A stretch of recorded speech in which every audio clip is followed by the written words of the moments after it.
Should be live. Should be able to hear me. Should be able to see me. I'm going to go on my phone. And I'm going to pull it up on my phone. That way I can follow the chat because I have OBS. And while I'm on OBS, I cannot see the chat. So, how's everybody doing? There we go. Sweet. All right. I'm now in. You should be able to see me, you should be able to hear me, and now I can see all chats. So if you're in the chat, let me know you're here. Greatly appreciate it. But, and I don't know why this is not recording. So I'm having an issue with this device. Let me reset my facial one there. I don't know why it's being ridiculous. I don't know why it's not working. Yes, remove. I have to re-add it every single time. So video capture, and this one's just going to be the Logi.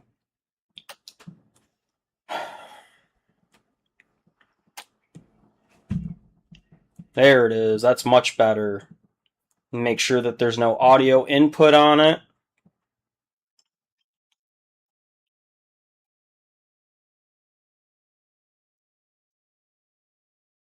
I don't know why it's...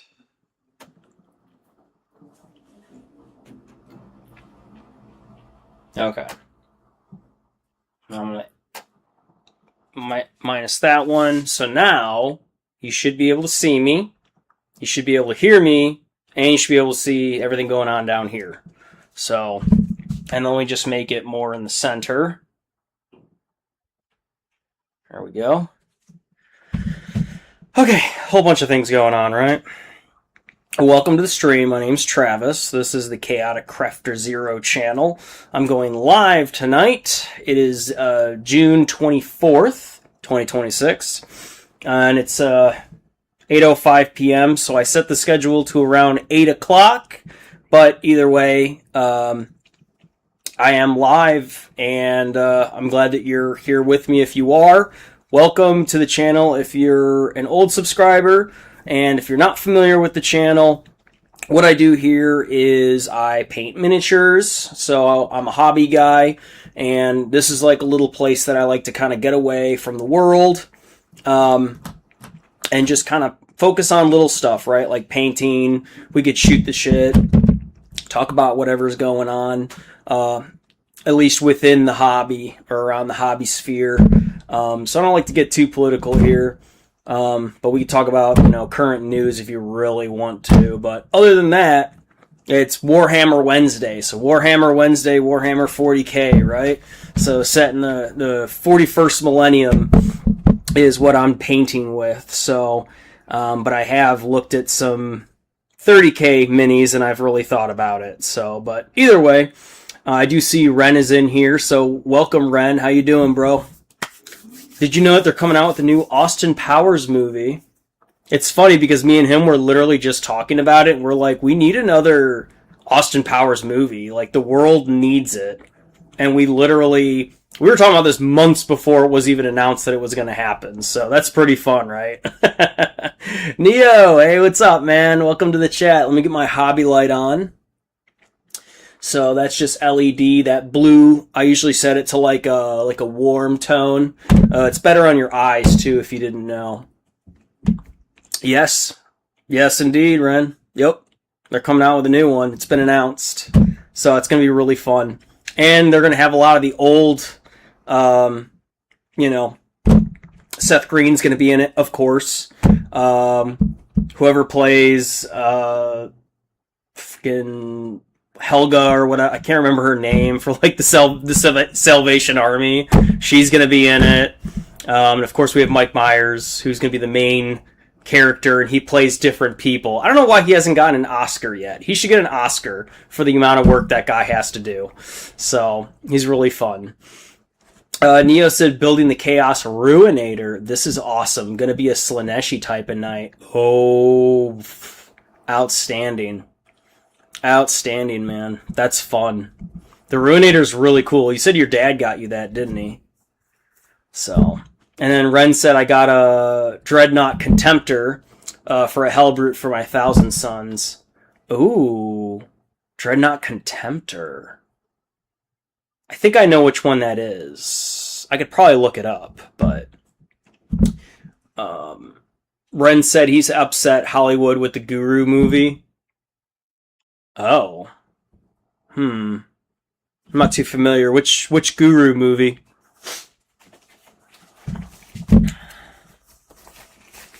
We got 5 people in here now. We did have 16.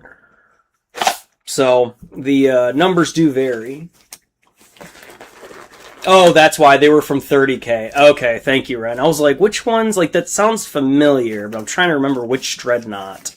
But they're from 30K, so Horus Heresy. Yeah, I think Horus Heresy's got some sick minis, man.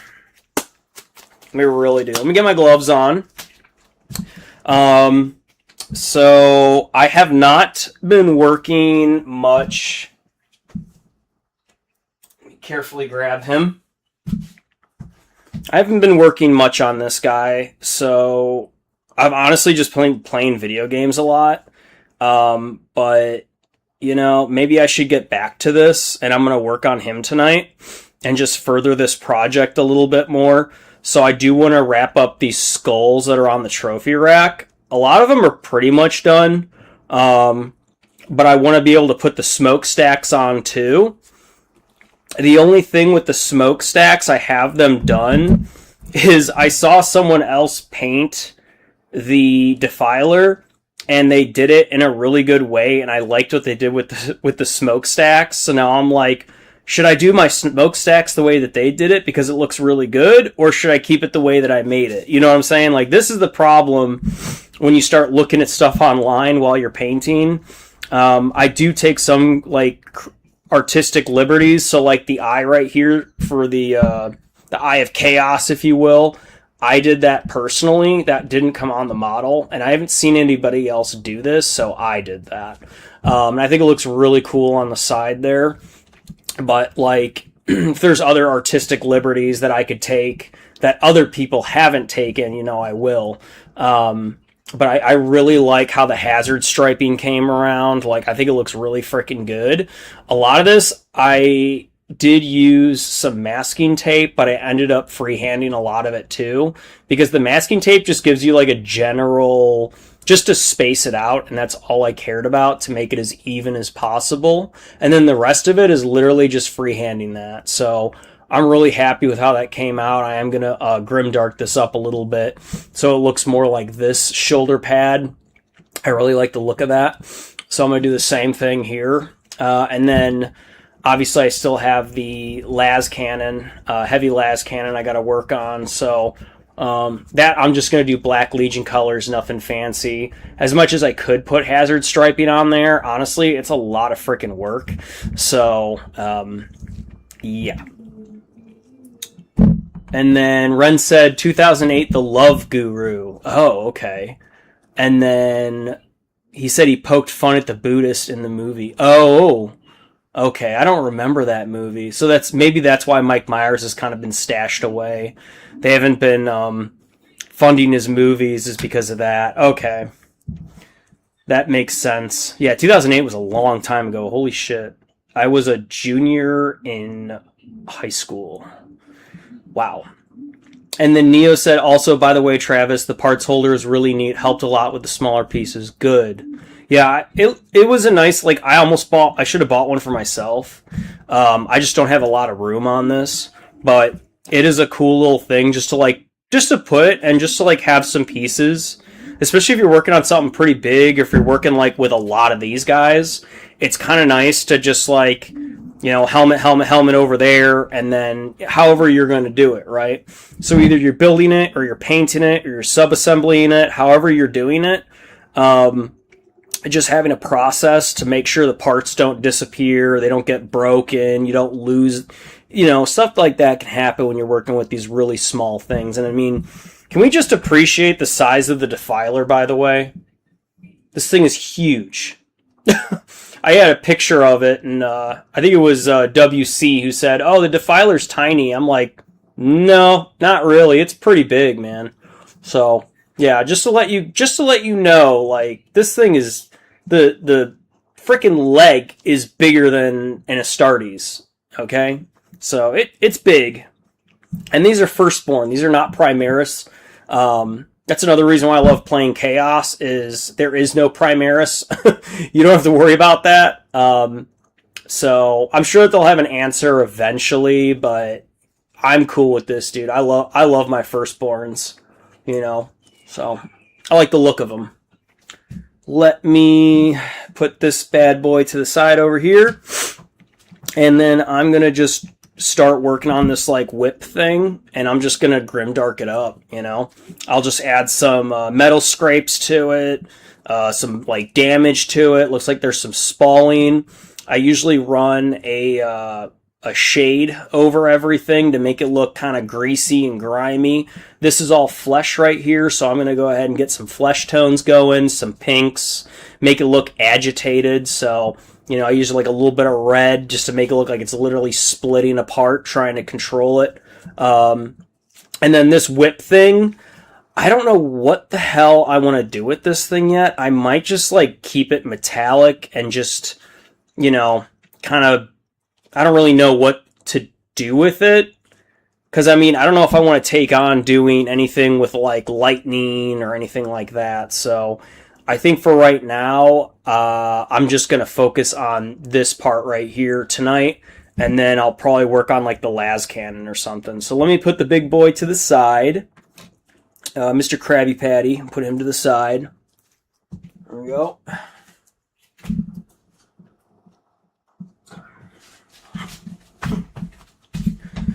Alright, we're drinking some root beer tonight. I love root beer.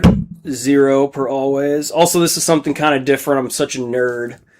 But this is the humidity and this is the temperature. So, if you're ever operating, it's a military guy, me. When you're painting, you want the humidity to be just right. Alright, so if it's really high humidity, your paints are not going to come out right, and they're not going to dry right. Same with temperature, too. So you want it to be relatively cool. This is a little bit on the high side, okay? I usually like it around like 60, 65 degrees if I'm going to paint. I do have a fan blowing down here, so that's kind of helping with some circulation, but it's still really hot. Also, the sun is behind me, behind this flag, so it kind of radiates in. And I do have a air duct up here, but I don't have it blowing straight down. It's kind of blowing this way, and that's on purpose. So, okay. Other than that, back to comments. And Ren said, yep, okay. Oh, good to know. I didn't know that about the Love Guru. That sounds familiar, like I've seen that.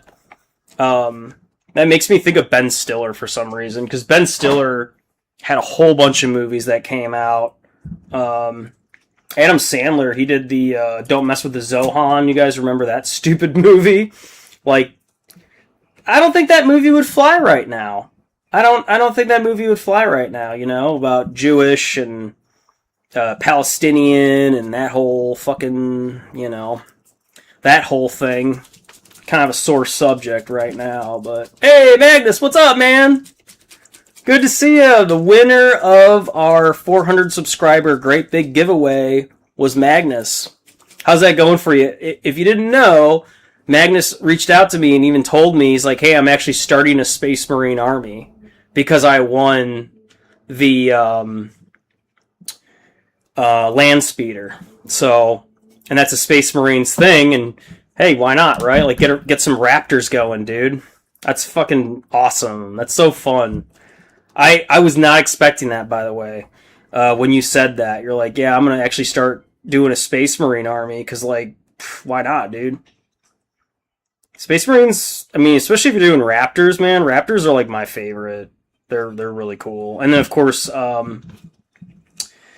the Black Templars. I'm a big fan of Black Templars. They're so freaking cool. They're really cool.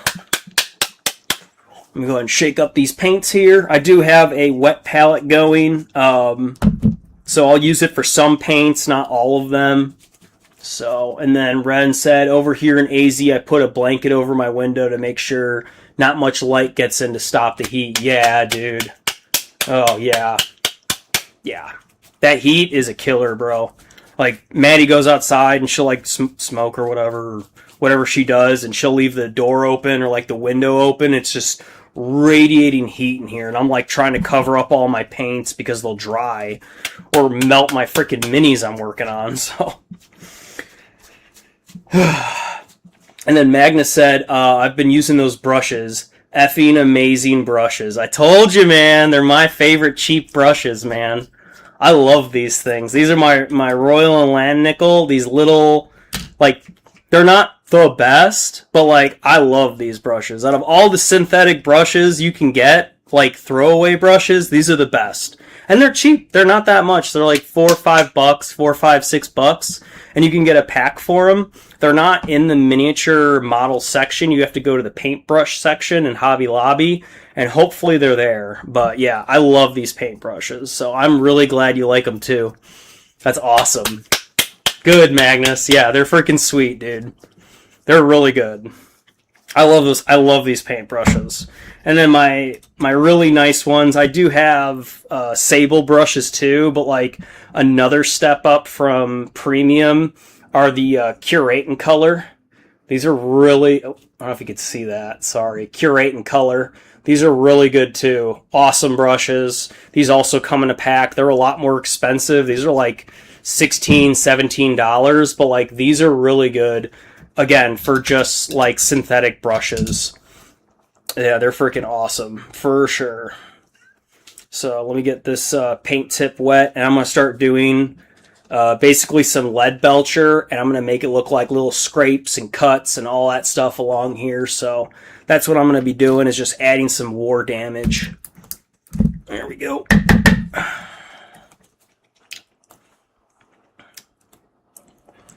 And then Ren said, over here in AZ, like, oh, you already said that. You will love to water blend. Oh, what? Hmm? And then Magnus says, I gotta see if they're in my arts and crafts store. Okay. Yeah, hopefully they are, Magnus.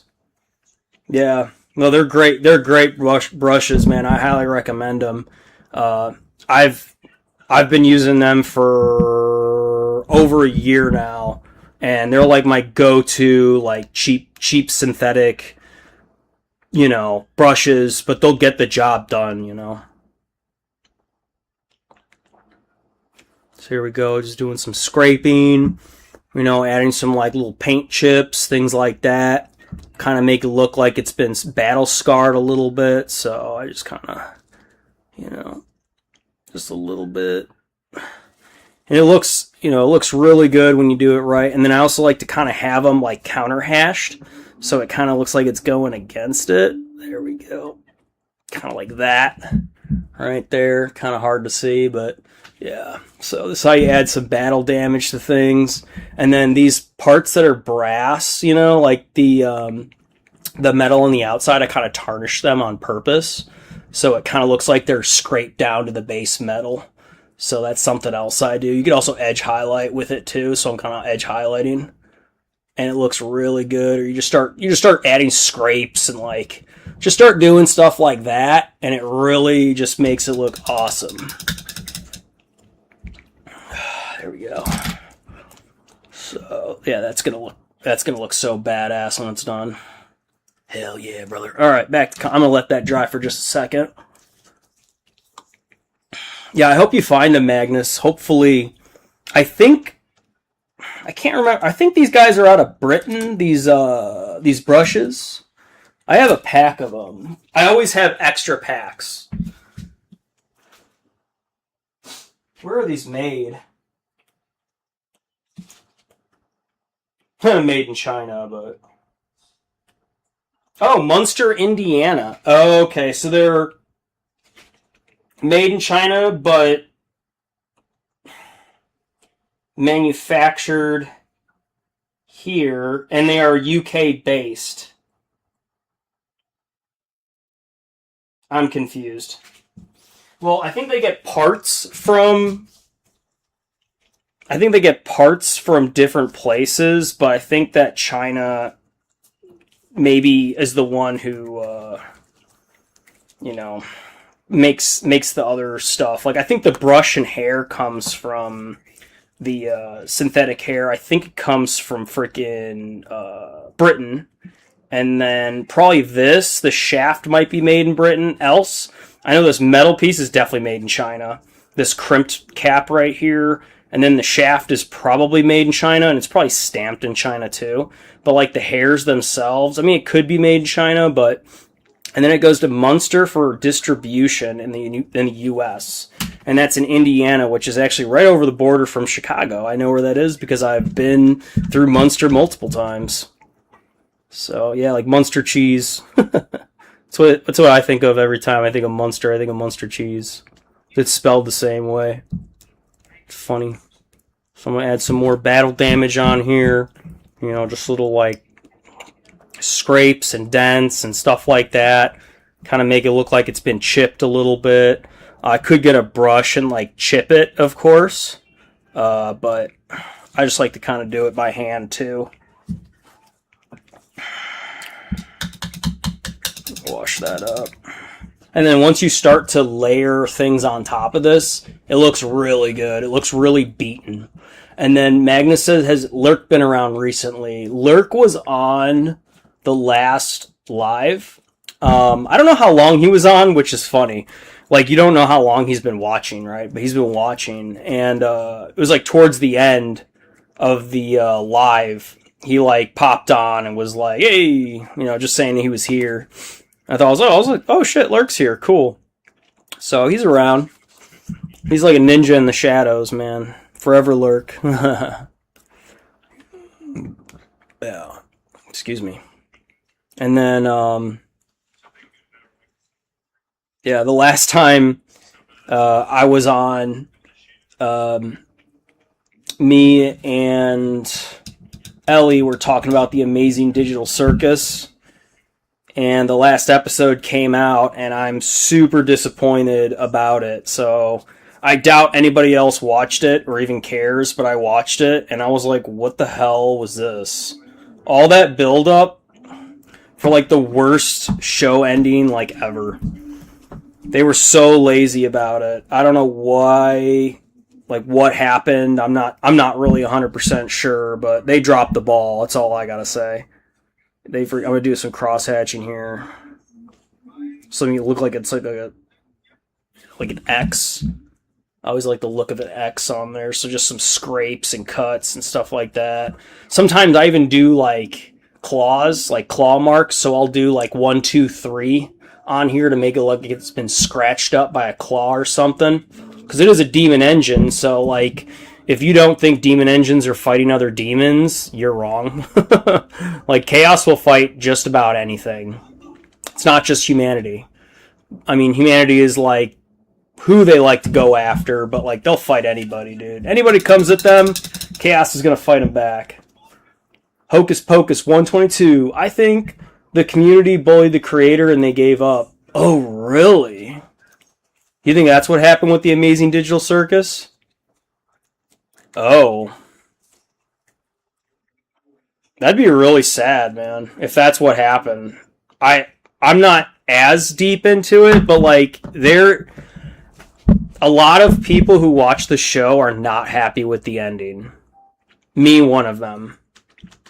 So I'm not like a diehard fan. I wasn't like a fan of the show when it first came out, but I did watch the episodes, and I was actually pretty invested into it. I'm not gonna lie. There's a lot more depth to it than you'd think for that show. It's not just a kid's show. It's definitely not a kid's show.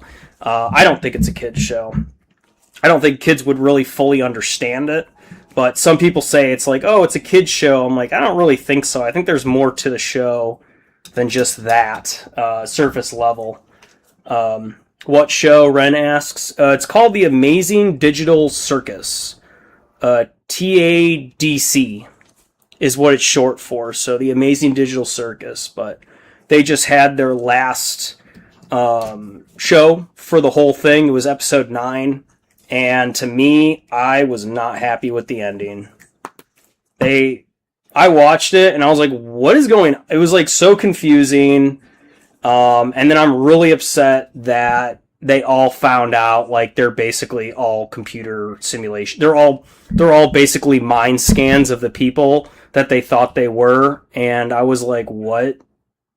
So they're not actually humans. They're not actually stuck in this amazing digital circus. They think they're humans. Well, turns out they're not. That was like the worst news I ever had. I was really upset by that. I was like, this whole time, you guys have been pulling my strings because I thought that they were human and they were stuck in like the Matrix or something, right? Nope. Turns out they were just computer AI that were basically based off of human brain scans of people that played in the game or allowed it. And then when those people left, their caricature or their avatar stayed in the game. So, in the amazing digital circus, as it's called. So, and the whole time they're trying to get out of this thing because it's like the Matrix. They're trapped in it and they're trying to get out. They're trying to find, the blue pill or the red pill. Sorry, they're trying to find the red pill, right? So, they get really close to it, but then they find out it's all a lie. It's all a lie, and they just accept it. They're just like, oh well, I guess that's it. That's all we are, and I guess we'll all just be friends, and it's all about the friends we made along the way, and that was kind of a letdown for me personally. So, but I'm older, so like I'm a little bit more expecting of, I was hoping that the creator would put a little bit more, a little bit better of an ending to the whole series, but whatever, And then Ren said, have you ever watched Future Man? No, I have not. What's Future Man? Tell me about it, bro. What is Future? Anyone else know about Future Man? What is Future Man? I gotta hear about this one.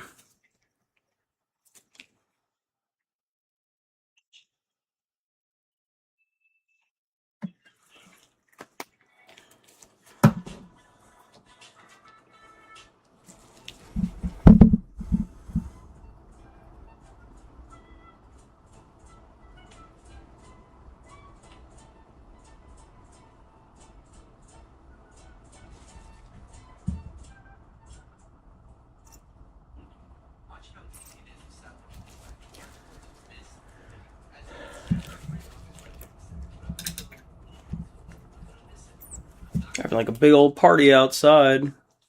That's fun.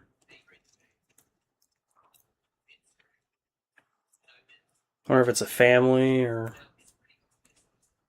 a bunch of coworkers. I'm not too sure, but seeing what they're up to. And I'm sure Ren is furiously typing about what Future Man is. So if anybody else is waiting, oh, there it is.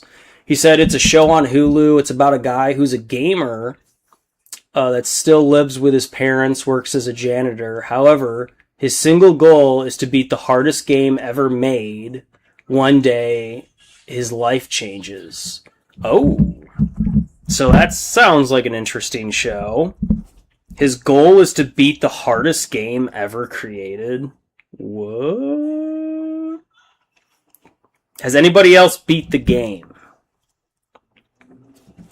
That's my second question. My first question is, has anybody else beat the game yet? Is he looking to join the ranks of those who've beat the game?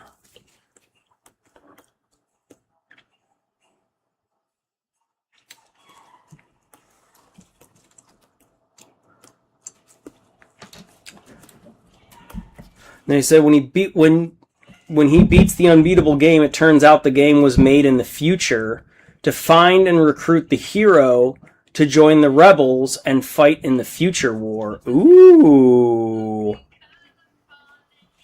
Like they're looking for someone who can, very specific in their timeline, and they're like, what do we do? No one else here can. It's kind of like Ender's Game. Kind of like Ender's Game is like that. Sort of, like the premise. Ender's Game is kind of like that, where it's like you do a video game, And in reality, they're preparing you for war, is what they're doing. They're preparing you for battle against the enemy, and they want to see who's, who can actually do it. And the people who can beat the Ender's Game, if you will be recruited and put into like pilot simulations, and they'll be able to, fight the war and hopefully win because they're training for like specific scenarios. You know what I mean? Like scenarios that in the past they haven't been able to beat yet. So they're looking for someone in particular who has what it takes. So, yeah, that sounds really cool. It's a sci-fi comedy. Oh, okay. So it's got comedy in it. Okay, that's cool. Oh, that's sick. I like comedy too. I like sci-fi comedies. So, those who don't know Futurama, I love Futurama. I loved Futurama when it came out. So that's sci-fi comedy, right? I'm sure many of you have watched Futurama. So, yeah. I need... Where is... here it is. My Runelord Brass.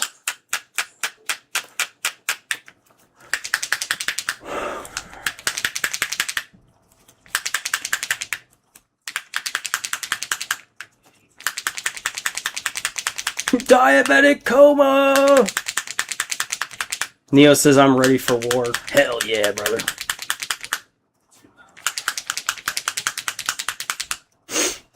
Ren said the two best fighters they had sent were named Tigris and Wolf. Then were massively disappointed in them. Oh, so it was like originally they sent them in to like fight the future war, I'm guessing, and they didn't make it, did they? They thought they would. They're like, you're our best, you're our brightest, you'll do it. I'm gonna guess they didn't get too far, huh? Fuck. Is it is Future Man, is that a cartoon? Sorry if I sound ignorant. I'm not aware of the show. I'll look it up though. We have Hulu, so I'll probably watch it, dude. I'll totally watch it. Give it a go. Alright. Now what I do is I just take some Runelord Brass and I go over a lot of the lead belcher and like the scrapes and all that. Shit, I just got some on my hand. But that's why I wear gloves. Along with not getting sweaty all over my freaking minis. So that looks I take Runelord Brass and I just kind of like go over a lot of the lead belcher. Not completely over it, but just a little bit. Just a little. Just a little. It adds a little bit of shimmer. And it makes it look a lot more patinaed as well. Because I'm looking for that patina look. And then anything else that's lead belcher, so like this mechanical finger claw thing, I just literally just start taking, I'm just going to take it from my glove, and I just start going like this. Just all over it. No rhyme, no reason. But it's just to add that patina effect. So it kind of looks, and then I could even take a little bit of water if I want to, and I could just kind of wash it into the metal, but it'll make it look rusted later on. So, and then I am going to go back over it with, where is it? Stormhost Silver. So I go over it with this, or I edge highlight with that on the sharp points. So like right there, I would do one, just like literally all the way down, and man, does it look really good. So I'm going to do that. That's usually my last step before varnishing it. So protecting it, right? So all the paint that we did. This is like a bone spike that's kind of sticking out. I actually put that on there. So this does not come on the defiler. I got a spike from, I don't know, some kit, like some chaos kit, and I literally just stuck it on there because I thought it looked cool. So I'm going to do that in a bone wash, and I'm going to, do that a certain way, and then I'll varnish it over as well when I'm doing this. So, alright, back to the Runelord Brass. I'm going to swap out my brush just to give this a break, and then let me get something more like this. So this is what is this? Royal and Land Nickel 0 round. So this thing's awesome. Oh, no live action. Okay, gotcha. All right, Ren. No, I'll check that out, dude. That looks like fun. I will check that out.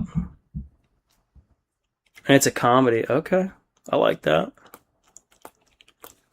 It's funny that he's like a janitor and like he's the chosen one. It's always funny too. And it's like some rando who'd like never amount to anything, and turns out you are meant for something actually, just not right now. But in the future. Alright. Get some more of this on here. This I like to put in like gears, and like this Runelord brass I'll kind of go over the metal and the palm here, so it's like a metal palm. So I'm just going to like basically just start covering this thing in Runelord brass. Does a really good job. Magnus said, I really feel like painting an Alpha Legionary right now. Go for it, dude. Alpha Legionary, do you have the paints to do it? That's my next question. So, they're cool. They're a really cool faction. Well, I hate to say that, but they're not chaos. Like they're an interesting legion, right? So they are a legion. I think they're still a legion. They're just so spread out amongst all the Space Marines, and not to mention chaos, because they're all over the place. I like the phasing paint too. You've probably seen that, the tactic where they take a mini and they make it cut in half, and they make it look like it's phasing into an Alpha Legionnaire. It's really freaking cool.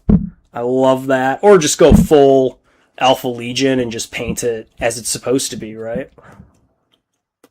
So let me get some more of this Runelord brass. I'm just going to do it around this like fucking, I don't know what this is, motor coupling arm gyro thing. I don't know what it is, but it's what attaches to the arm. It's some sort of like a coupling device or something. So I'm just going to get that good and Runelord brassed up. And then I'll just kind of take this brush and I'm just going to start basically just swiping it anywhere I see metal. So if I see metal, I just swipe over it. And this is just to build some nice layers. And then for these tentacle spikes things, I'm going to do this last, because if I paint it now, I won't be able to hold it.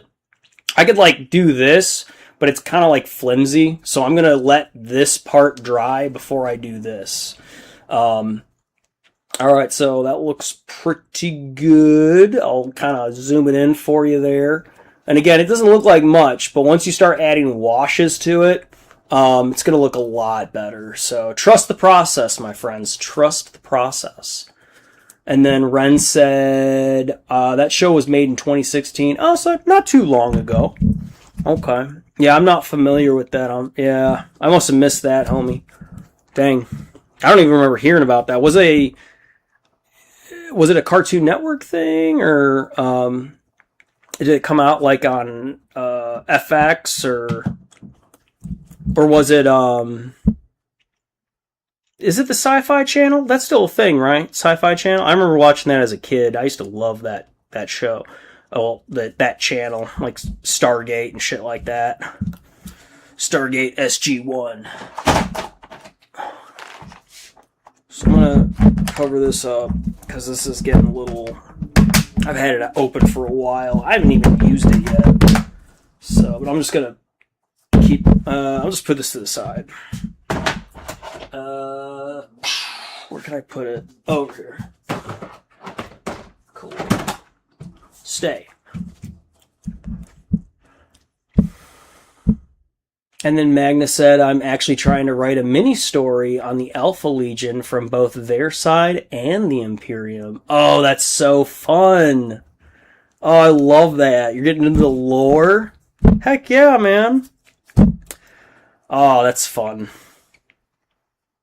The cool thing about Alpha Legion is you could basically write whatever you want, and there's not many people who could say, well, actually, that's not right, because it's the fucking Alpha Legion. So, headcanon is allowed. When it comes to the Imperium, though, I mean, there's so many things about the Imperium you could write about, too, but that's really fun. Are you going to post it on YouTube or something? I mean, if you want anyone to look at it, I would be happy to. So, if you want like a pre-audience, you could add, if you trust us, I'm not gonna share the story. I'm not gonna take it. I have my own I'm writing on.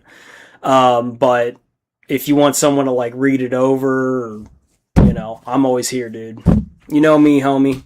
I'm here to help you out, and if there's anything I see, like, I don't have a lot of lore about the Alpha Legion, but I do understand the Imperium better than most people.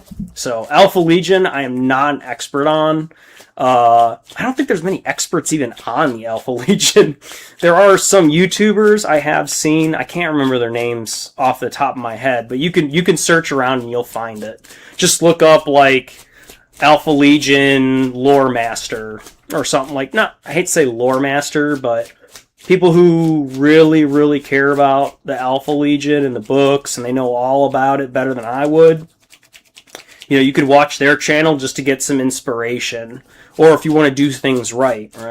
So, and then when it comes to Space Marines, like, there's a lot about just being a Space Marine. There's a lot of lore just about a Space Marine. Not even mentioning a whole chapter, a whole legion. Like, holy crap, it's awesome. I love it. There was even, have you guys ever seen the video about the surgeon who does a breakdown on if people could survive becoming a Space Marine? It's really funny. It's a funny, he does a couple of those where he's like a surgeon reviews, like, can you make it through all the steps of becoming a Space Marine? It's pretty funny. And he gives us like educated, like, well, if you were to have two hearts, he would talk about how that would be possible or how it wouldn't. It's kind of fun. So he gets a lot of hits on his videos too. I don't know what kind of a surgeon he is. I'd have to like look into it. And he just does it for fun online, but he's very popular. All right, for flesh, the way I do this, I'm just using pink horror as a layer, and what I do is anything that like is raised, kind of like a bump or something, I go and I just kind of like go with it. So with the raise, or like any of these little circle cutout things, and it doesn't have to be pretty right now. I'm not really worried about it being pretty because it's going to blend anyway. So I'm just going to take the pink horror and I'm just going to go over all these like little cut parts and like these slashes. And it's okay if I get some pink on the metal too, because again, it's a fusion of metal and like flesh. So if you want to get that, you're going to want to use flesh tones. So I'm just going to kind of take it and I'm just kind of, I can even wet the brush too. This is another thing, just a little bit. You don't need a lot. And just kind of, you just start blending it in and it's going to kind of fall where it needs to fall, because it's wet. So it looks like a lot of pink right now. Like, don't be scared by it. It's going to look good when it's done. Because I go back over it with a flesh tone, watered down, and it looks good. To me, it looks good, okay? Some people could look at this and be like, oh my god, that's the worst way to do flesh I've ever seen in my life. But for me, it works pretty well.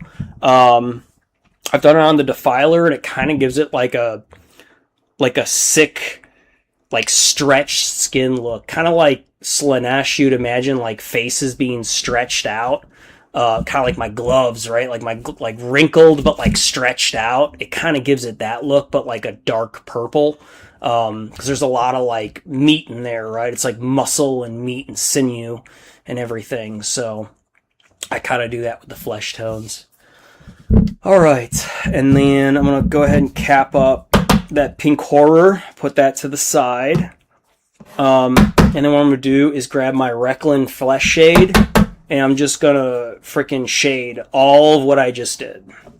And just kind of let it get into the recesses. So this is going to kind of darken it up. And it's going to bring out, it's going to give it a nice fleshy, like greasy look, right? So I'm just going to kind of just swab it in there. So it kind of makes it look, it's kind of hard to see it, but I'm just glazing it in there, just letting it get in all over. Even on the metal, it's okay. I'm not worried about it. I'm going to do it anyway, so all in there. Just let it soak in real good.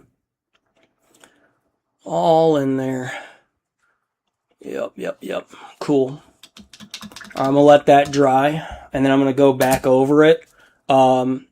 with, see how it's kind of like red on one side and underneath the other side is a little bit light? I did that on purpose. So it's going to look really disgusting and just I don't know. For me, it looks like something out of Resident Evil. Whenever I think of like Resident Evil movies or Resident Evil video games, I use that as inspiration for my skin. So we'll let that to the side, let that dry. Let me check comments. Cap up your paints. Don't be like me. I've done that so many times. I'm also going to let my hands dry a little bit. My hands are fucking really sweaty right now, so I'm going to kind of, I mean, these things are, maybe you can't see. There you go. Ugh, disgusting. So I'm going to let my hands dry out a little bit and breathe. Let me go back to comments here.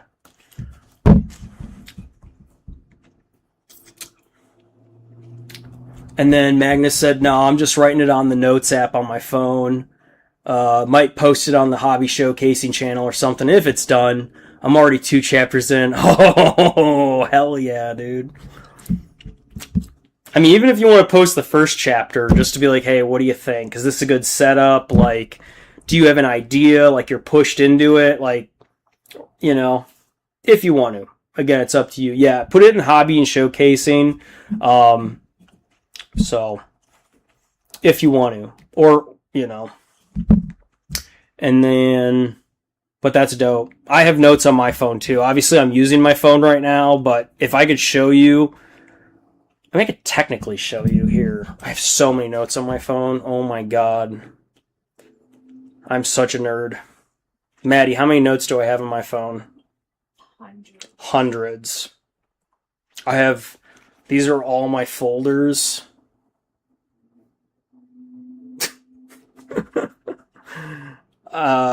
Let's go to hobbies. I have a hobby folder, right? So I got jokes in here. I got gaming in here. I got mini painting in here. I got reading in here, like 40K diorama, the tragedy of the Night Lords. That's one I'm working on. 40K combat, all about the Mechanicus. So I have shit about the Mechanicus of Mars. So I literally put it in here. 40K army building. So how do you build fucking armies? Yeah, with links. So I fully understand it, Magnus. I am a mega nerd when it comes to my notes. So I love that, man. I'm glad you're doing that. You're doing that as a hobby. It's like, that's what I love about 40K is like 40K by itself. There's so much within it. It's like stories. It's the books. You could write your own lore if you want to. You could be very successful if you have a YouTube channel and all you do is write stories. There's many YouTube channels that are AI and they're actually pretty successful too. I hate them, but, you know, there are a few that are okay. You know what I'm saying? So yeah, that's a really cool thing if you want to do that and share it with the community, because I think we have a very welcoming community. There might be some people that would say, well, you know, actually that's incorrect, or like maybe they have merit, but most people would be like, dude, that was an awesome story. So I want to write a story about an Eviscer assassin, of course. So I do have a story that I'm writing about an Eviscer.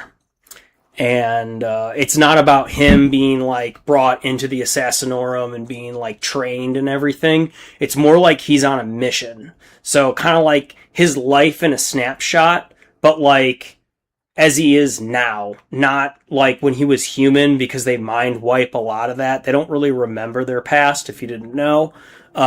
They're basically made into a machine for killing. That's all they do. And they're only let loose when it's absolutely necessary. And you have to get, like, what is it, like, the High Lords of Terra have to basically stamp the approval to say, yeah, you can use an Eviscer assassin. That's how crazy it is just to use one of these things.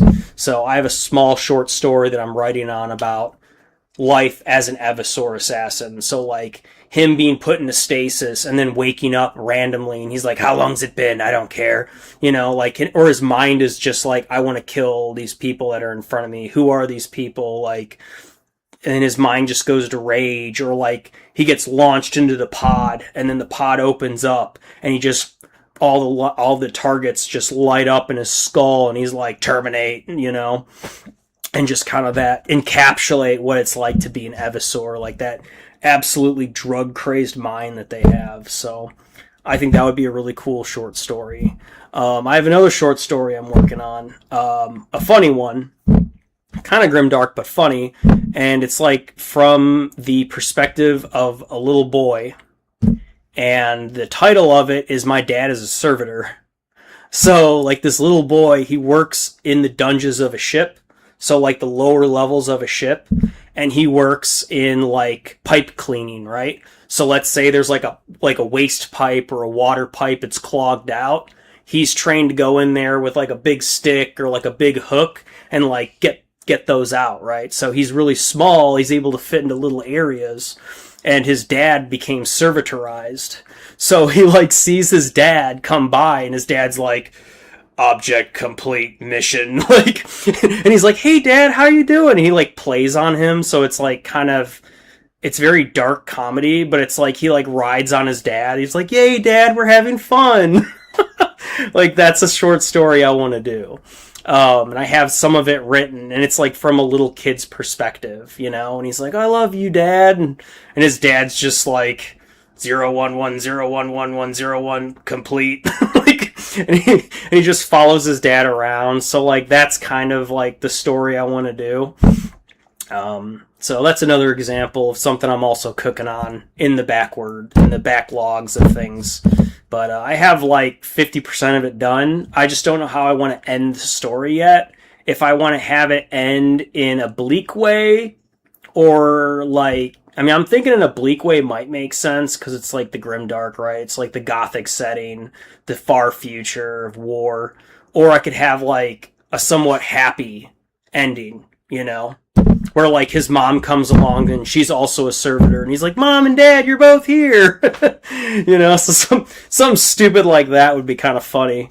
So just something I'm thinking about. But anyway, back to the comments.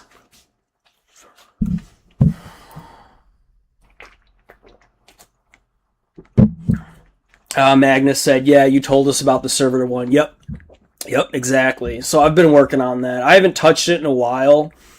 I've been painting a lot and playing Baldur's Gate a lot. And I picked up Bolt Gun too. Just the demo. It's really fun. But that and just living life, you know. Going outside. I've been doing a little bit of frisbee golfing. Me and Maddie have bicycles, so we like bike around, and that's been really fun. Thank God I have that. So it's good to get outside every once in a while, right? And then like today I went for a jog, so just 2 miles. That's it. I'm not running 5 miles or 10 miles or anything like that. But at least I'm getting outside and doing something. And then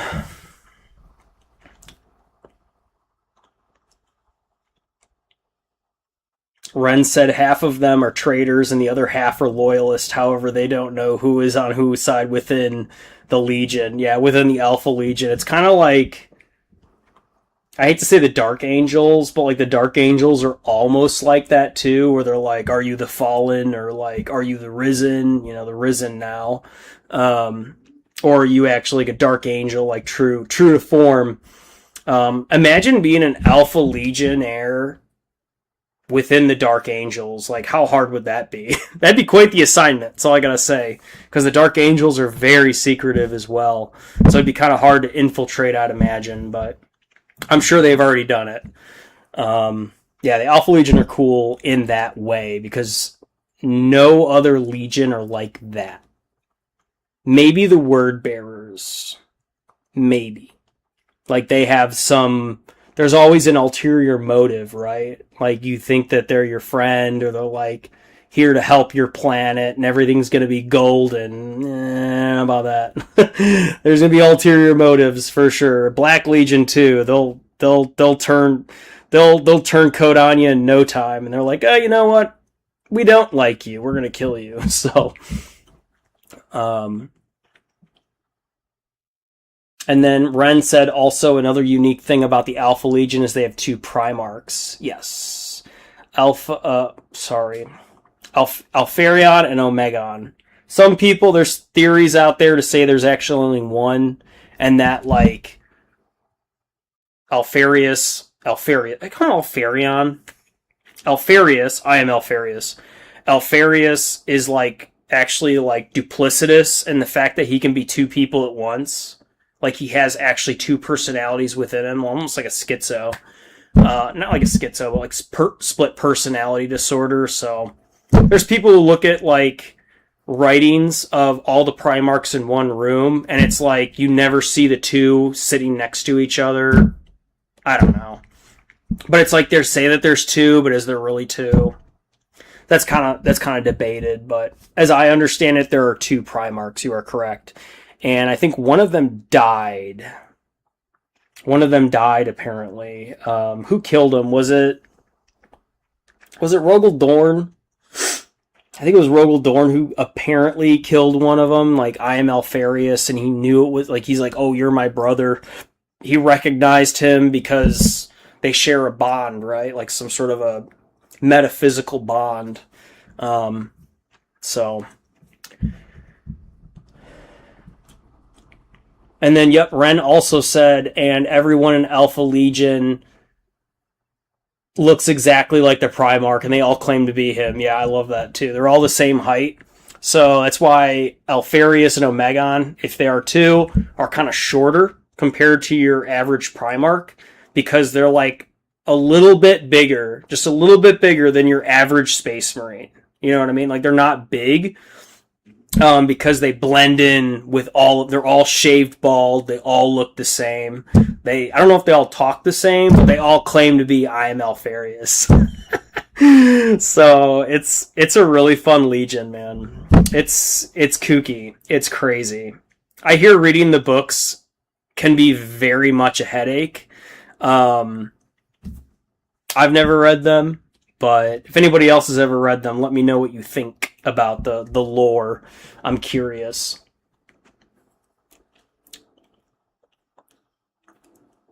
And then Magnus said, and no one else knew about the second Primarch. That's true. Yep. So that also came out that they thought there was only one, but in reality there was two. And then again, there's the whole like fan theory of like there was never two, it was always one. Crazy shit like that. And then Alfarius and Omegon are also the shortest of all Primarchs, correct? And apparently the first Primarch to be found before Horus, don't take my word for it, was Alfarius. Oh.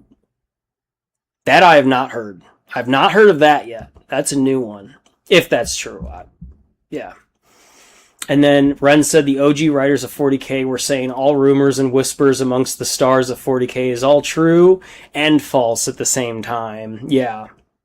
The OG writers, yeah, because, I mean, think about it. There's over 1 million worlds within the Imperium spanning the entire Milky Way galaxy.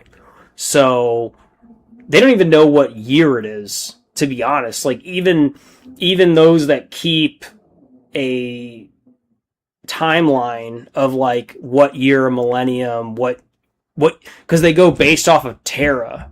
Terra is the timestamp. So like you'll go in and out of the warp and it could be 10 years, but it only felt like six months, you know what I mean? So like even time in itself is also kind of hard to know what's going on. There's a whole thing on the Warhammer community website about time. If you want to learn a lot about the Imperial time system, you should look it up. It's pretty cool. I did some research on it. I still don't fully understand it, but it's pretty cool if you want to understand like how that works. Because they even talk about like why is it like M39 fucking, you know, 0.0.6.27 dash, you know, TAC M41, you know, like how do they get those numbers? There's actually a calculation and a formula that you can use to get what year it is. I've done it because I do it for my videos. So if you ever watch my videos and I have a little timestamp on it, I'm actually using the Imperial time system to the current time system. So yeah, I do the crunching and I'm like, okay, according to this, it should be 00.00.6. You know what I'm saying? M2 or whatever. So.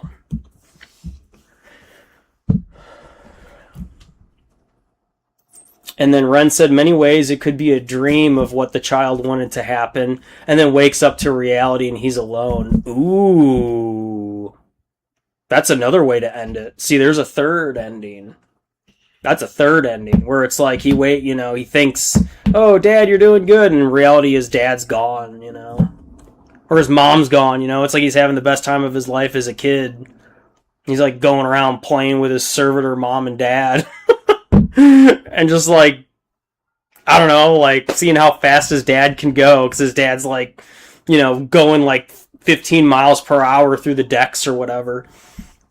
Yeah, that would be another ending. So that's another option. See, you are a little story writer. Look at that.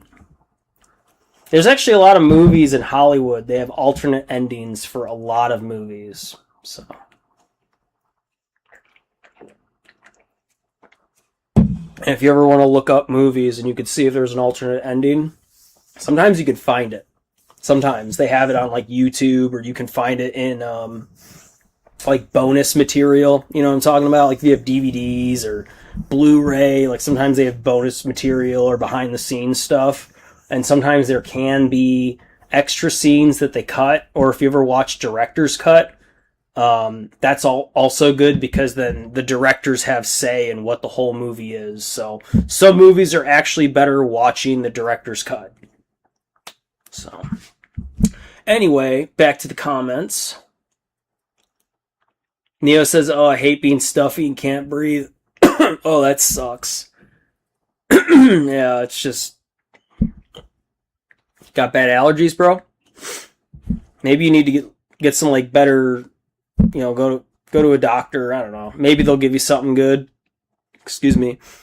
So, I have, like, prescription... and allergy medicine that I take from the VA, so it's free for me. It's cetrizine, but Maddie takes Zysol, and Zysol's really good too, so. Or you just sick, maybe Nurgle got you, I don't know. And then Neo said even harder, what if you were an Alpha Legion guy in the same place as Asmodai?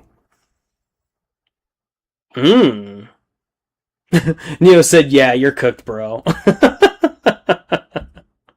Magnus said, hey, I'm basing my story Oh, here goes Magnus.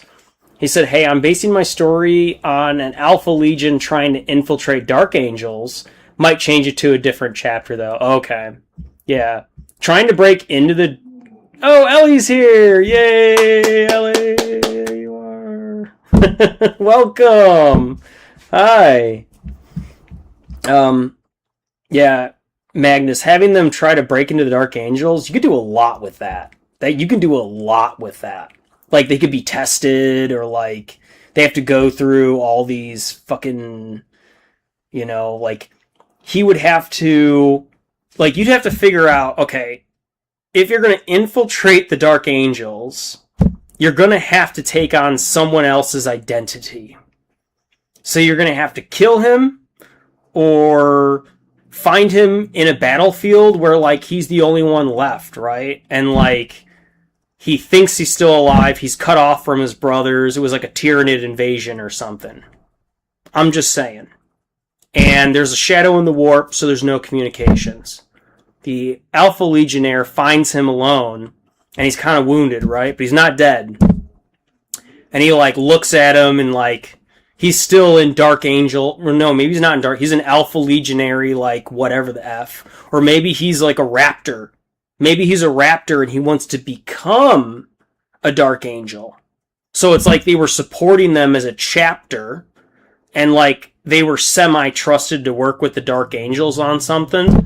So, like, the Alpha Legionnaire finishes the job, takes his gene seed and, like, injects it into himself or something. I don't know. I'm trying to think of how you could do this.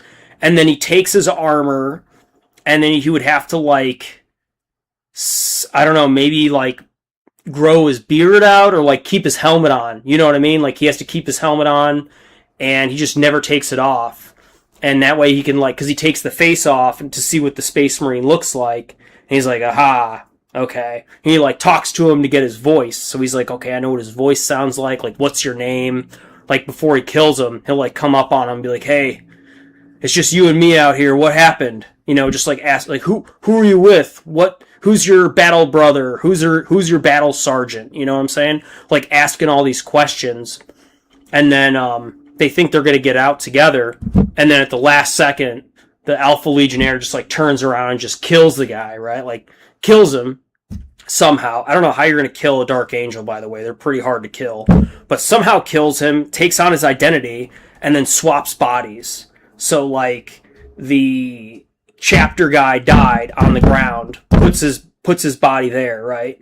And then he dons the Dark Angel armor, and he's like, he actually knows where to go. He doesn't tell the other guy, like maybe he has information. I don't know.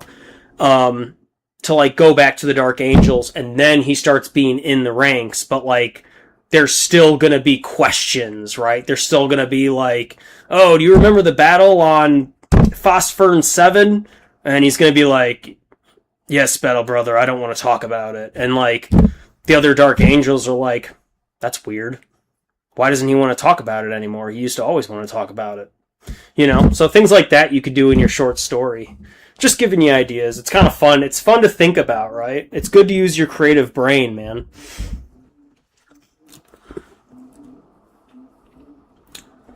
And then Magnus said, there technically is only one Alpha Legionary Primarch if you think about it, because both the Primarchs share a soul across two bodies. Okay, so there's another, right, like this bit of contention of like, are there two, are there one, are there two in one?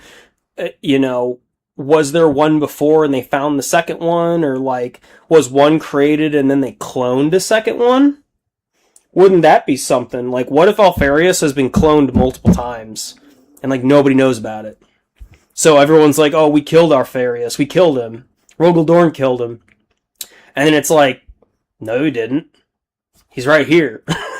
Like, how crazy would that be? Because technically Fabius Bile created a perfect clone of Fulgrim, minus his soul, essentially. But it was basically Fulgrim. Perfect. Oh, no, it was Horus. I'm sorry. It was Horus. A perfect clone of Horus. And then he tried to do something with Fulgrim, but I can't remember. I don't know why I've said Fulgrim. I'm sorry. It was Horus. So he got like a near identical clone of Horus, looked the same, talked the same, even had the memories, but he didn't have the soul, right? And like the power as much, so he wasn't as strong. And Abaddon saw him and basically, you know, took him out. Because he's like, you're not my father. And even if you are, he failed. He hated his father. If you didn't know, Abaddon looked at Horus as a failure. So there's some Black Legion lore for you. You think that they would, if Horus came back, they would, like, bow down to him? Not Abaddon. Abaddon hated him. Which is crazy. Because that's his gene sire. Like, what? Magna said, yeah, it was Rogel Dorn. Okay, that's what I thought. And then Ren said, both of his parents were turned into servitors, and it was a dream to have them back. Yeah, Ellie said, yo. Meg said, yo, hey, Ellie. And then Neo said, if you don't know, Asmodai is the interrogator chaplain of the Dark Angels. Like, traitors would rather die than be questioned by him. Oh, shit. Oh. You said that name, and I was like, oh, okay.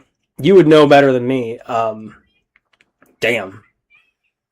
Okay, so Asmodai is the interrogator. So if in the book with the Alpha Legion, you could even have the Legionary die, like the main character. It's okay if he dies. It's a short story.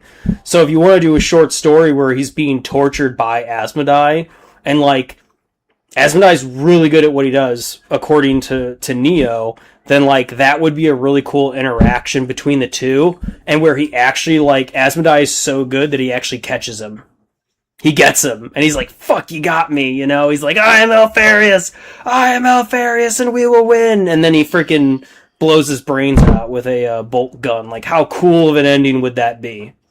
You know, like, that would be a cool ending, in my opinion. They don't have to live in the end. People can die, it's okay. So, Magnus, if you're writing your short story, That would be a cool way to end it. For example, if he were to get into the Dark Angels, he gets really far, but like something's wrong, right? He's doing a good job of like fitting in for the most part, but like there's very small things that like his battle brothers are like, that's strange. And then they like talk to their interrogator chaplain, which is terrifying, by the way. And his name is Asmodai, which is terrifying as well. And just like, they go on a mission, for example, and they finish the mission, and the whole thing's a setup, by the way. The whole thing's a setup just to be captured by Asmodai. So like they go into the caves, they do all this crazy shit, and they get X-filled, right? But this time the lander lands somewhere else. And they're all just like, that's weird. Or why are we on, the main Dark Angels, like, he doesn't know what's going on. Or the Alpha Legionnaire doesn't know what's going on. So he's like, why are we on this ship? It's Asmodai's ship, And then, like, they all, like, come out, and they're just like, all right, let's just go ahead and debrief. Go ahead and put your guns away. Like, they put everything away. And they take their armor off, and they're just like, yeah, we're just here, the captain wanted us to be here because we're going on a different mission. So we're going to be on this battle barge, or not this battle barge. We're going to be on a different ship. And then all of a sudden, like, in his sleep, the Alpha Legionnaire is sleeping, and he's got really good awakening senses, right? Like, really good. But he doesn't notice it until he opens his eyes, and all of his brothers just grab him, and then they put him into the torture chamber, the interrogation chamber. And they're all watching as Asmodai walks around and like interrogates them. Like, that would be an intense scene, dude. That would be like movie worthy. That'd be really cool. So there you go.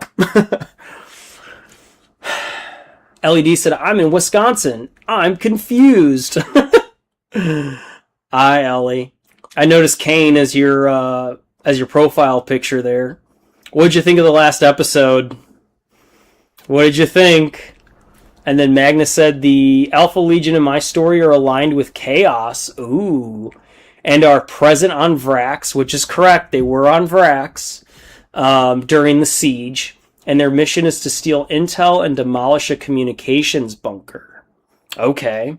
And then Ren said, Alpha Legion will use tactics that loyalists consider dishonorable, like snapping a guy with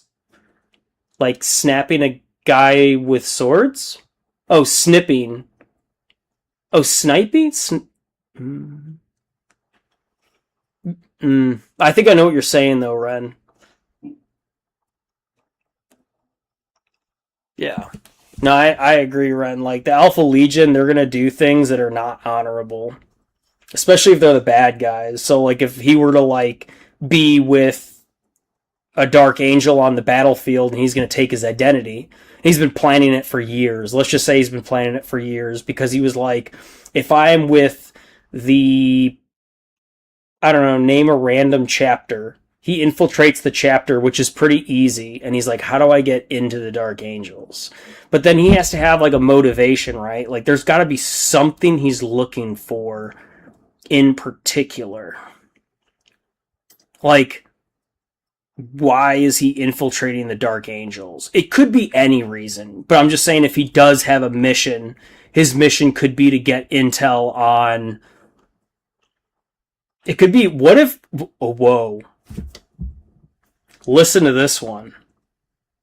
Magnus. What if his mission is to get intel on Asmodai? What if his mission is to actually be confronted by Asmodai, and he gets on the ship, and he doesn't realize where he is? You know what I'm saying? But for whatever reason, he's like, maybe this is it. So he like hits a beacon or something, or he does something that will alert his Alpha Legionnaires to know where his ship is. Like, that would be a pretty cool mission the whole time. Like, the whole time, that was his mission. And no one else knew it except himself. And like Asmodai is like, why are you here? And he like looks up at him and he's like, I'm here for you, my lord. I am Alfarius, And then he's like, kill the traitor. But like in the end, even though even though the Alpha Legionnaire died, his mission was technically complete. That would be a really cool story. That'd be badass. That'd be badass. For a short story, you could totally do that, bro. And then have like a title for it or something.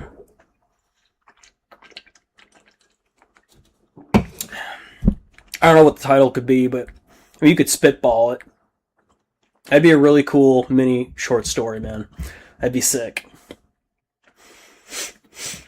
Kane said, Kane's alive. Love it. No, it's good. And then Magnus said in his story, there's 5 legionaries in my story. 1 died in the first chapter. I'm thinking of killing off another one. Or goes missing, taken by Asmodai. Ooh. And then maybe killing the sergeant and their cultists too. Gotcha. Interesting.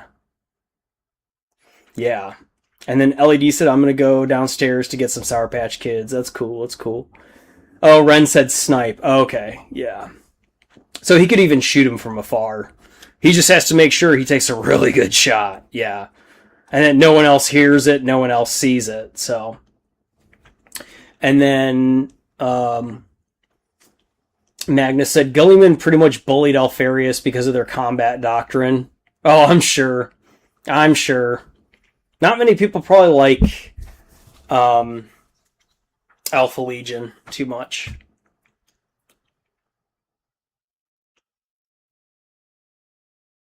Ren said, what's my new nickname, Ellie? And then Magnus said, ooh, that's a good idea. Yeah, I think so too, bro. That'd be a pretty sick ending, man. Not that I'm ruining it, but I'm just saying, like, that'd be pretty dope. That'd be pretty dope. You still have to write it, obviously, but like that could be a really cool ending to that story. It's giving me goosebumps thinking about it. I'm gonna get a little lens wipe. This thing looks kind of muggy, so I'm gonna kind of wipe the lens. I'll be right back, guys. 1 second. You turn on these lights too.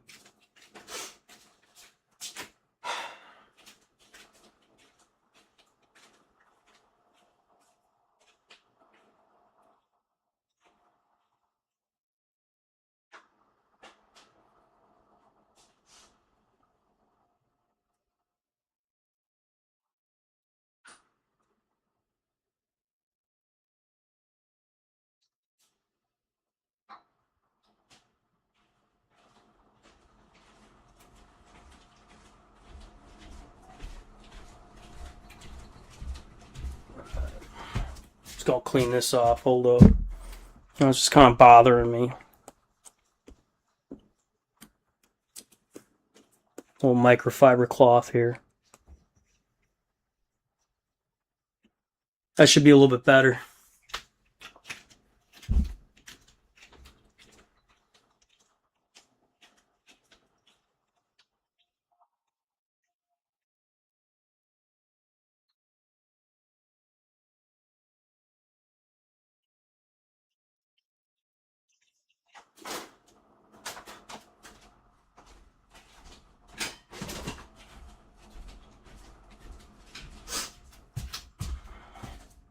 Alright, and it looks like my hands are good and dry, so I should be back to painting. Let me get my gloves on and continue the painting. Alright.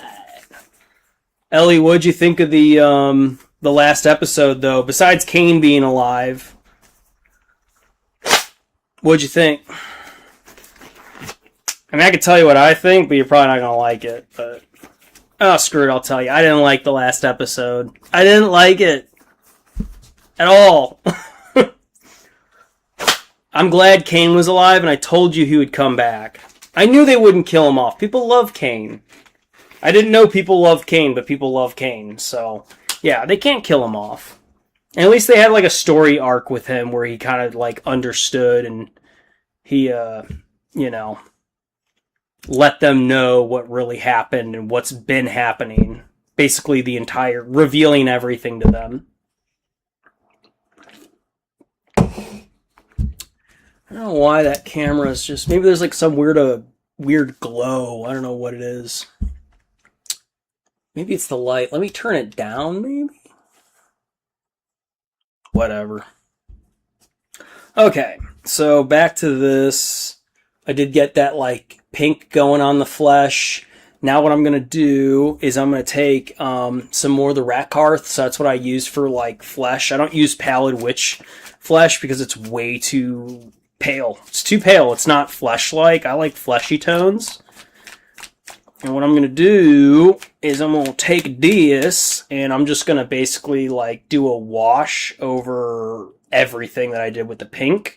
But leaving the pink like within and like on the... it's hard to describe what I'm doing, but it's just something that I do. Everybody does something different, so this is just the way I do it. Oh, LED said, I love the last episode. Really? I had a feeling you would like the last episode. I did, Ellie. I was thinking about it, and I was like, I bet Ellie's gonna like the ending.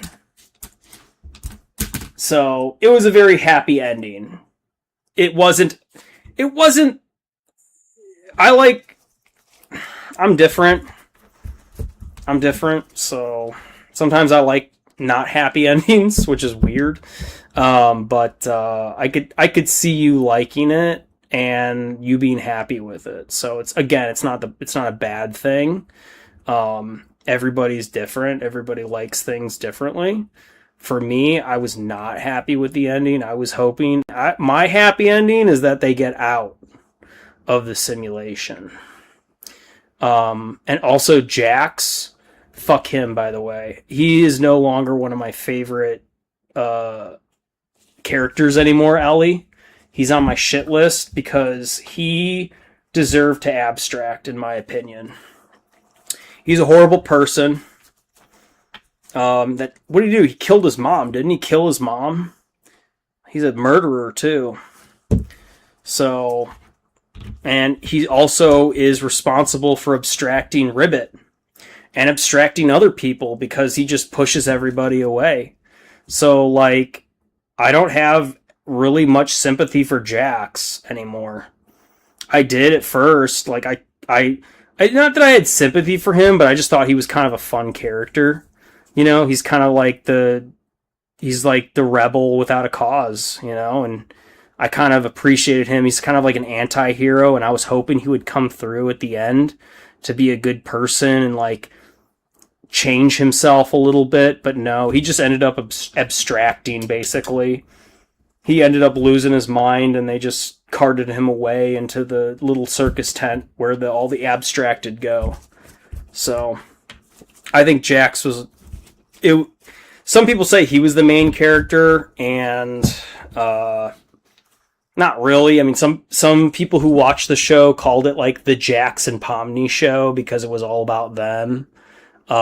Which I guess I could see that a little bit, but yeah, Jax can abstract, and I don't care. Like, I don't really have sympathy for that guy anymore. He was pretty mean, and the things that he did to Ribbit, who just cared for him as a friend, it's pretty not cool, bro. Like, you lost my respect, is what Jax did. Jax lost my respect. So, that's why I don't like him as a character.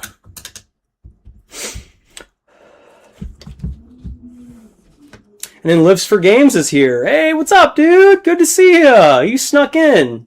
And he said, I just got 2 land fortresses for the price of 1 after tax.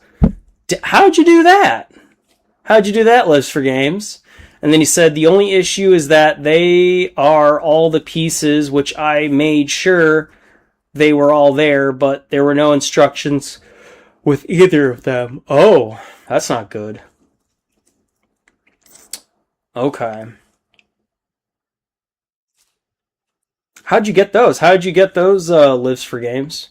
And then Ellie said it, she said it was awesome. And she said, one question I had a bit of a hard time. Did Jax abstract? He did. He did abstract. I didn't understand that either when I watched the last episode, Ellie. I didn't see that either. I didn't know that was him. So that big beast with all the eyes, that's Jax as an abstracted being. So I didn't know that. I thought that was the clown guy. Because they opened the door to the clown guy's room, and the beast was in there. It turned out that was Jax who went in there and he abstracted because he missed his friend and all the guilt overcame him and he abstracted. So, and he was just wandering around aimlessly. Yeah. And, I kind of looked into it because I had to watch I didn't watch the show again. I didn't want to, but I watched some people who've been following Digital Circus pretty hard over the last 2 years. And they pointed out stuff in the last episode that I was like, yeah, that's a valid reason why they didn't like it or why they did like it, or what parts were kind of like hard to follow. And like Jax abstracting that was Jax.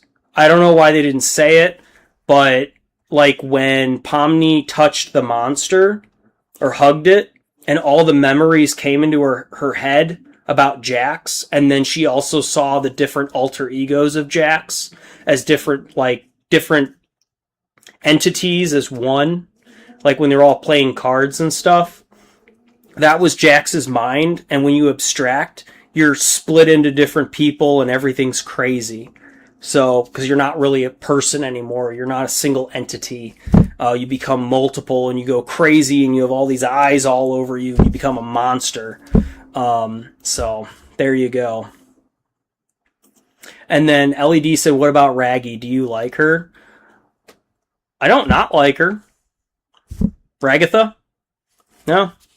It was interesting to hear her backstory though. Like she came from a wealthy family, and she was into like riding horses, and then she got into real estate, and like she was a little bit older. So they don't really talk about age, but like Ragatha was kind of like the mom of the group, I guess. In the show, I never really saw it that way. And then one thing that kind of, again, I didn't think about it until after. Someone mentioned how Ragatha and Pomni were like talking to each other after everything happened, and how Pomni was like, you're my best friend, and you're my best friend in here. And like a lot of people are kind of mad because Pomni's connection to Kinger is actually a stronger friendship than with Ragatha. So like for her to say that to Ragatha, a lot of people saw that and they're like, wait, when did this happen? They barely ever talk. Like they would talk, but like not that much. And now all of a sudden Pomni's like, you're my best friend, and like, you've always been my best friend. And it's like, what? Really? Kind of. Sort of. But maybe it's just what Pomni wanted to say to her. Maybe she was. Who knows? Maybe she looked at Kinger as like a father figure, not as much as like a friend, I guess. Like a mentor, maybe. But to me, I thought Pomni and Kinger had more of a friendship than her and Ragatha, personally. So, again, a lot of people are probably listening to this and being like, what the fuck are you talking about, dude? It's the Amazing Digital Circus. Don't worry about it. If you haven't watched it, you don't have to watch it. Don't waste your time. It's okay. It's just something that I wanted to watch, and it was just something different. I saw a lot of hubbub online, and I was like, what is this show? What the hell is this? So I decided to watch it, and I kind of enjoyed it. So it's one of those guilty pleasures, right? I'm not like a diehard fan. I'm not getting a t-shirt or anything like that, but like I had fun watching the show. So I don't hate the show, but I wouldn't recommend it to everybody. Like, I'm definitely not their target audience, you know what I mean? So like a guilty pleasure is watching something that most people wouldn't like, but you kind of liked it. I consider TADC a guilty pleasure of mine. Okay, so I watched it just to have fun, just to kind of, I don't know, bring back a little bit of kid in me, I guess would be a word, but I don't know what else to fucking call it, but just something to watch that wasn't what I usually watch. Just something different, that's all. I just like the animation. I wanted to see the animation because they do some pretty good animation things in the show too. So, and it's all made by one person, by the way, which is incredible. But that's why it took her so long. She had to do the whole freaking story, and like they didn't. I think she had friends, like obviously voice actors, and like there's a lot more to it. But like the person who created TADC is one single person. So she.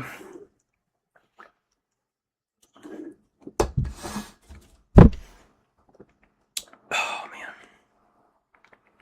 Lives for Games said theft. Wink. He said I got them secondhand from someone who wanted to sell off a bunch of stuff. Oh, okay. That's the best way to do it, man. Honestly. Even if you go on Facebook Marketplace, you'd be surprised. People sell Warhammer 40k stuff on there. I've bought it. I would know. And I got it for a very good deal. So, perfect condition, by the way. Still in the wrapper, some of them. So, if you're ever looking for Warhammer stuff and you just don't know where, or if you want to like build another army or you're looking for minis on the cheap, you could be surprised what you could find online. So, eBay... I don't think you shouldn't go on eBay. You're not going to find a very good bargain on there because there's a lot of resellers and people ask way too much, but you can negotiate. So if you go on eBay and you see something that you really want, but they're asking maybe something that's a little expensive, let's say $40. Sometimes you can contact them and you can be like, hey, I really want this. Is there any chance I could pay you like $30? And they might just do it.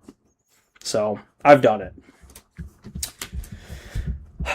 Back to the comments. I'm just letting this dry right now. So, what I did was I just took a little bit of metallic, and I put it into... You probably saw me do it. Let me get this thing. My little cleaning tool. I went into these little crevices where there's metal, and I just painted over it. That way you could see the metal kind of exposed in the flesh. So that was on purpose. And as you could see, I also went over with Raykarth flesh again. So the pink isn't as pinky pink, but I am going to go back over it again, but very light with the pink. And I'm going to have it like on top here. So, but I am going to bring back the pink, but it's just kind of a layered system that I do. And then I wash it with Raykarth flesh. And then I look at it and I'm like, yeah, it looks good to me. Then I just varnish it. And I just varnish it with semi-gloss. So, not matte. Actually, it's satin, my bad. Satin. Alright, so let me get pink again.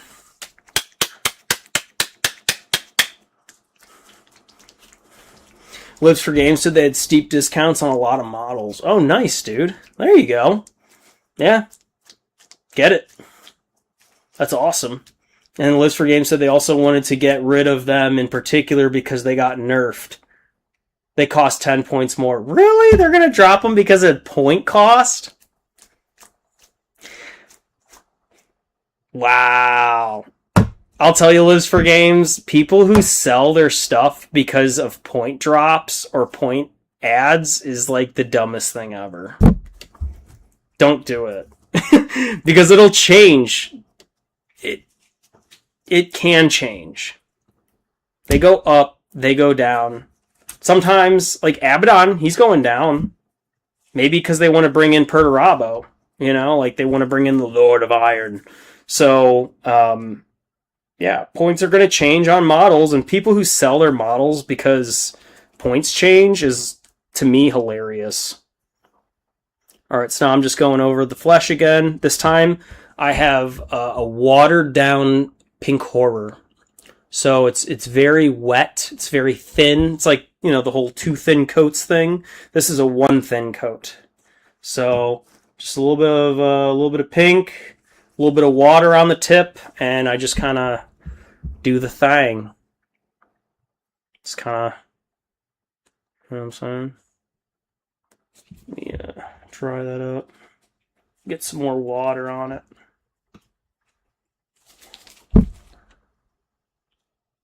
I'm just going to, yeah, like kind of watered it down. And I'm just kind of blending it in right now. It's just going to do its thing. It's going to do its thing, and that's okay.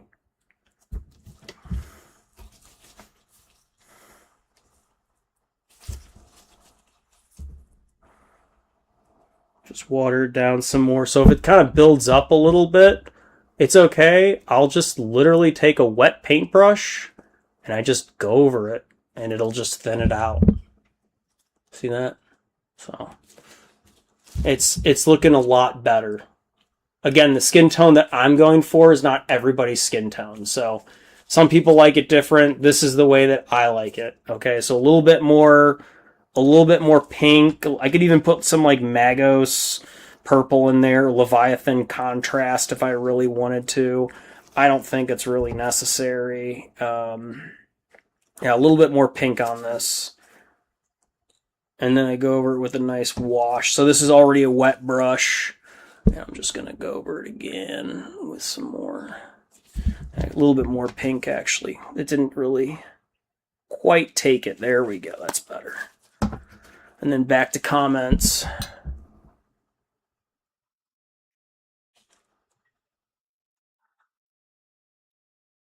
Go. And I'll even go over I'm going to go over the metal a little bit because, again, it's like a flesh warping, like growing into the metal. So a little bit of pink on the metal's okay because it's like, you know, hard to describe. Body horror, okay? It's the art of body horror, essentially. It's a special effect. Not a special effect. It's a practical effect that you can use, like a makeup thing. So, oh no, I'm almost out of A&W. Oh, I hate it when that happens. Ren Havoc said some of my guys got point increase this edition. Oh, interesting. The Sekitar robots increased, but not Magnus. Okay. Well, and then Ren said, yet they gave Magnus Deep Strike now. Interesting. Okay. And then Ellie said, Ren thought about your nickname. Oh, she's got a nickname. Let's hear it, Ellie. And then Lives for Games said, yep, and it's a vehicle where its main battle canyon shots 4 shots, and as long as you're within 24 inches of, but being outside of 12 inches, they critical on 4 up with lethal hits, dealing 4 damage a pop. Damn. Yeah. So maybe it's worth taking it on just for the extra point cost. Like 10 points is really not that much, dude. People to sell it over that much that to me is insane. Sorry. Good deal for you though. 2 for the price of 1. Sign me up. And then maybe he had a bunch of them. Who knows? Maybe he had like freaking 10 tanks and he's like, you know what? I don't need this many tanks and the points are too high. I can't. You know, they have their list is so tight. They calculated it down to like the single digit that they're like, if you move this or that, it screws everything up. You know, if you're really competitive about it. I mean, I don't want to be mean about the person who sold. I mean, it sucks that they had to sell it. It actually is kind of sad. Like, whenever I see people selling stuff, especially if it's painted and they're like, I need the money, I'm like, man, I'm sorry. That sucks. People are like, oh, I'm selling this because I need the money. I'm like, damn. You know, someone's selling like, I don't know, Gilliman Painted Up, for example. I don't know. They're not doing it for a commission. They're doing it because they need the money. Like, that sucks. All right, just going to go over with Rakarth Flesh. Just get real good. Get real good in them crevies, like. Just fucking layer it up. Just get it all in there. All along here. Make it look greasy and disgusting and slimy. That's the way I like it. More the better. I am very liberal when it comes to anything involving Reikland Flesh Shade on actual flesh for painting. So it looks kind of like greasy and slimy. All that is on purpose. I'm going to let this dry.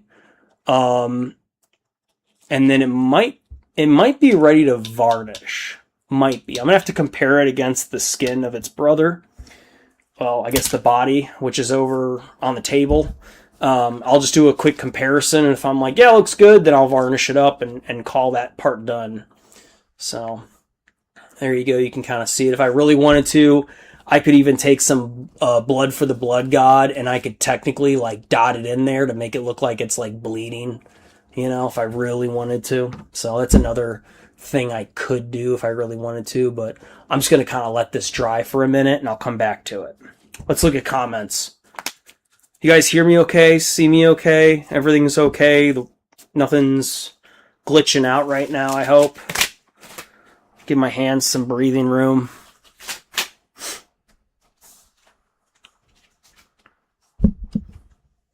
Oh, lots of comments. Oh, wow. Okay. Magnus said I gotta go. All right, bye, Magnus. Thanks for stopping by, friend. Love seeing you here, man. We're always happy to have you with us, so take care.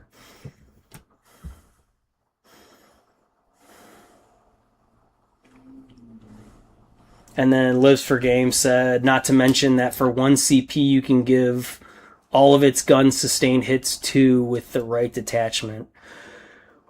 For 1 CP you can give all its guns sustained 2 with the... Oh, wow. And then 2 to 3 AP depending on the situation too. Wow. Yeah, that's really strong. LED said triangles is here. Yep, that must be... Where is he at? Boys 19222. I'm gonna guess that's him. That must be triangles. Or you're asking is angles here. I don't think angles is here. And then Lives for Game said he was selling 6 of them. Wow. Oh, wow. Okay. Ren Havoc said going to make a Guardsman song tonight. Hell yeah, dude. Love it. And then LED said, huh, Ren? And Ren said, what? I think Ellie's asking about the song that you're making. So she's probably like, wait, what do you mean songwriting? What? The Guardsmen are a faction in Warhammer 40k, Ellie. They're like, they're the Imperial Guard. They're like the normal U.S. soldier. I hate to say U.S. soldiers. They're like the normal soldiers of the 40k universe. So they're not Space Marines. They're not, anything super special. They're just your average person who's forced into a horrible situation, given a las gun and say, go charge at the horrors of the universe, and try to fight just things that are absolutely horrific. And they die in the worst ways possible by the millions, if not billions. Honestly, they die by the billions because it's not a galactic level, but it's like a solar system wide level of war. It's crazy. So those are the Guardsmen. So much more to them. And then Ren said yes. And for a nickname, I have no idea. Last time you named me Canada. And then LED said, I like Russia. And he said, oh. And Ellie said, you like it? And he said, I'm fine with it. And Ellie said, okay, Russia. So there you go. And then Ren said they are trained for special forces to our level.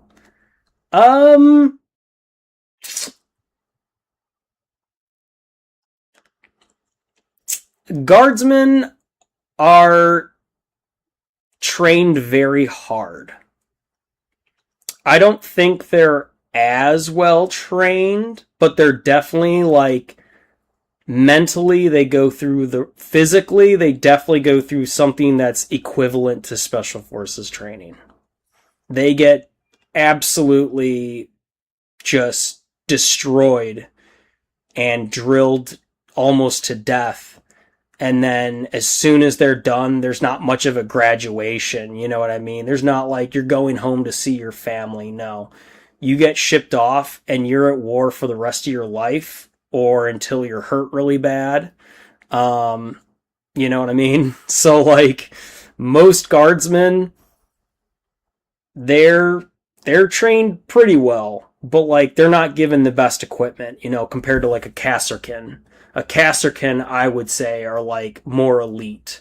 Tempestus Scions, definitely more elite. Like those guys are above. Those are like the Delta Forces level of guardsmen for sure.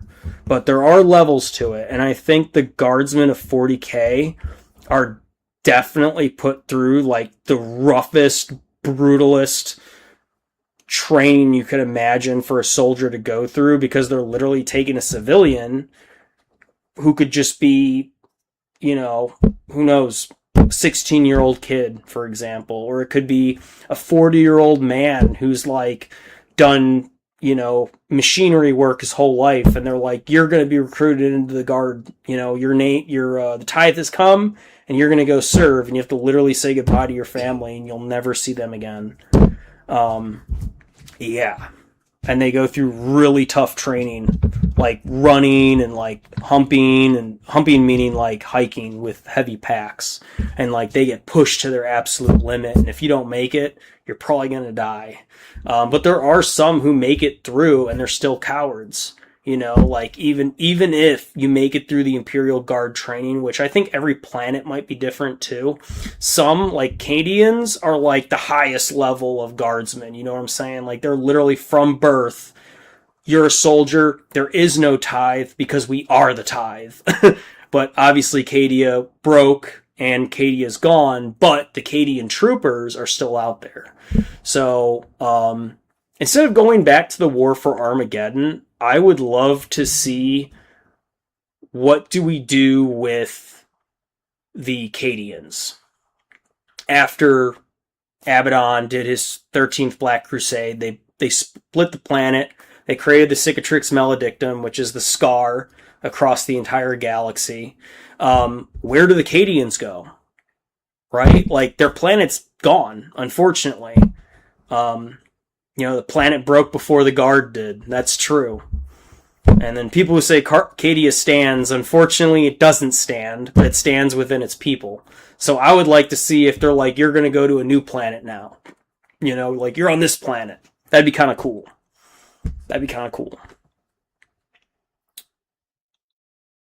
And then Ren said, then you have Scions who get void training. Yeah, exactly. And then Ren said, which is something Space Marines can't even pass in training. Holy crap. Whoa. And then LED said, okay, I'm downstairs. What candy should I get? Ren said, Sour Patch Kids. She said, yes, Russia. Already. Huh? Means yes. Anyway, I gotta go. BRB. Alright, LD, go for it. And then Ren said, I want to focus war on Holy Terra. Ooh, because Gene Stealers are on... Yes, they are on Holy Terra. That's correct. Yes, they are. Some canon I've heard is that Holy Terra, because the Emperor is there, the guiding light and everything, that the Gene Stealers are actually very weak on Terra. And even if they organize and they think they have enough people to take on Holy Terra, they're still going to get obliterated. As much as you think a Gene Stealer cult on Terra would be like one of the worst things ever, because there's so many people there, but like Terra is also so influenced by the Emperor on the Golden Throne that like the Gene Stealers are basically fighting an uphill war, like upstream, no paddle, and they're blindfolded in a storm. Like they're trying to like make a collective there and they just can't do it. It's kind of a joke of like being a Gene Stealer on Terra is like you're just another sewer rat amongst so many sewer rats. There's so many things going on in Terra that you're literally just like a blip on the screen, and they can't reproduce as fast, and like there's like they can't communicate with the main what do they call them? What's the leader of a Gene Stealer cult? There's a name for him. Like the head of the whoever originates it or whatever. Like they're their version of their. I don't know what there's a name for it. Forgive me if you said it, I would know immediately. LED said I'm back, and then Ellie said, "Where's Maddie?" Maddie is asleep on the couch right now. She's very tired. Yeah, she just finally got on spring break from her studying. She's been studying a lot. Like she just passed a lot of her classes, so for her doctorate. So she's literally just KO'd on the couch right now. She gets a week off. All the students get a week off. So And then Ren said you could have the Wa come to Terra. They could try. That'd be interesting, with Gaz being a Primarch to lead the way, a Prime Orc. Then you have Vulcan to come back. Very possible. Very possible.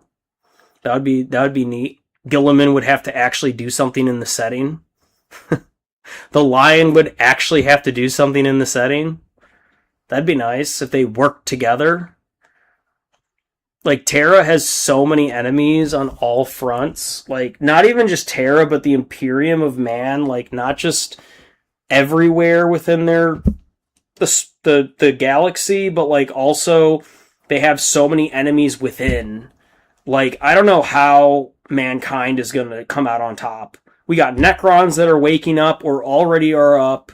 We have Tyranids encroaching and taking out planets by the thousands. Not even hundreds of planets, thousands of them.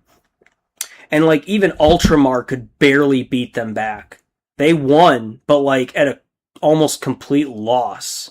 You know what I mean? Like, yeah, we have the Primaris to reinforce a lot of the chapters that are short, a lot of the whatever is left of the main legions, and like everything's spread so thin. You got Chaos doing all this stuff, and like the Word Bearers, where are they? They have the largest legion, if you didn't know that. Out of all of Chaos, the Word Bearers have the largest legion. Okay, second would probably be Iron Warriors, right? Third, I would say, is the Black Legion itself. Okay. Fourth, I would say, would probably be Huron and his, like, renegade Space Marines. After that, we get into, you know, we're talking the big four, right? Those who worship all the Chaos gods. And I think the World Eaters are so small. Like, yeah, they're still around, but like World Eaters, they're not reproducing at the rate that they need to. So all that's left are like the very strongest, the very craziest berserkers, the 8-bound, the exalted 8-bound. You know what I'm saying? So like, or they're actually elevated demons already. So like the World Eaters in lore, they're not much of a legion anymore. There's not many of them left. Like, there really isn't. They're more just like leash dogs that get sent out, you know, like, oh, we need to invade a planet. All right, let's just drop some Khornite berserkers right in the middle of the battlefield. How many do we have? We got, you know, Night Lords could be down there too. Like, there's even fewer Night Lords. They're renegade Space Marines, for example, but like some of them are in the Black Legion. Some of them are also with Huron Blackheart. You know, so like when it comes to Chaos forces, like they're still very influential, but like they're not as big of a threat as like the Tyranids are, in my opinion. But of course, humanity loves to focus on Chaos because it's the damage within, right? And the thing is Chaos could be anywhere and everywhere. Even on Holy Terra, Chaos can be there. It's really hard to survive on Terra. Don't get that wrong. But like, yes, you can be corrupted on Terra. But Terra is such a fortress. It's such a stronghold. And again, the Emperor is still there, dead or not. He's still on the throne. That alone is so strong that Chaos they could try to do something there. Like maybe Nurgle. I could see Nurgle doing something there. Tzeentch, I don't think Tzeentch would have much of a chance, even though he's probably one of the strongest Chaos gods. It'd be really hard. But I could see Nurgle doing some crazy shit. Now, if Nurgle was able to get a hold of Genestealer cults, and let's say he infected Genestealer cults, and they followed Nurgle instead of the Tyranids, and they spread plague, that would be crazy.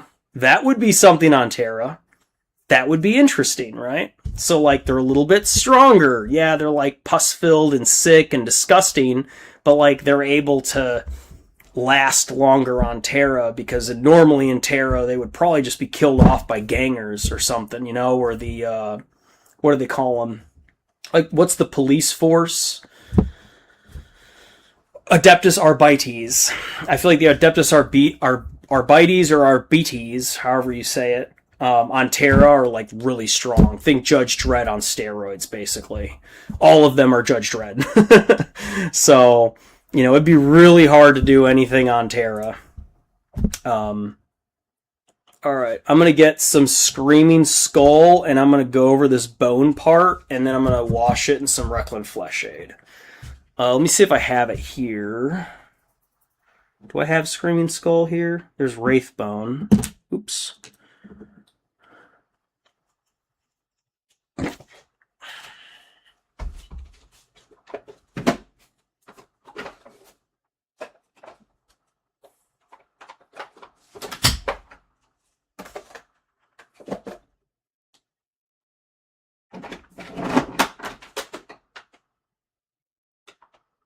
Here it is. Screaming Skull. Also, Ren, this is something else I bought a little while... Well, I bought it a while ago, but, like, I want to do Kill Team really bad. And I chose the Tempestix Aquilons. They're basically the Scions, but, like, if I were to have a Kill Team, I actually really like these guys, so... I want to play Kill Team really bad, and I want to use these guys. I think they're really cool. So, I bought these. Thought you'd appreciate that. So, I do have a very special part in my heart for the Guardsmen, don't get me wrong. And then Tempestus Aquilons or Tempestus Scions, pretty much the same thing. There's probably a canonical difference, but to me they're the same fucking thing. They're special forces of the Guard. But I think they'd be really fun to play in Kill Team, so they're freaking badass. Or Casterkin would be really cool. If they had Casterkin for Kill Team, that'd be so sick.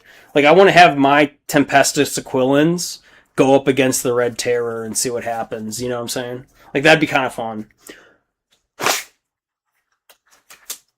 Alright, let me get my gloves on. Alright. Screaming Skull.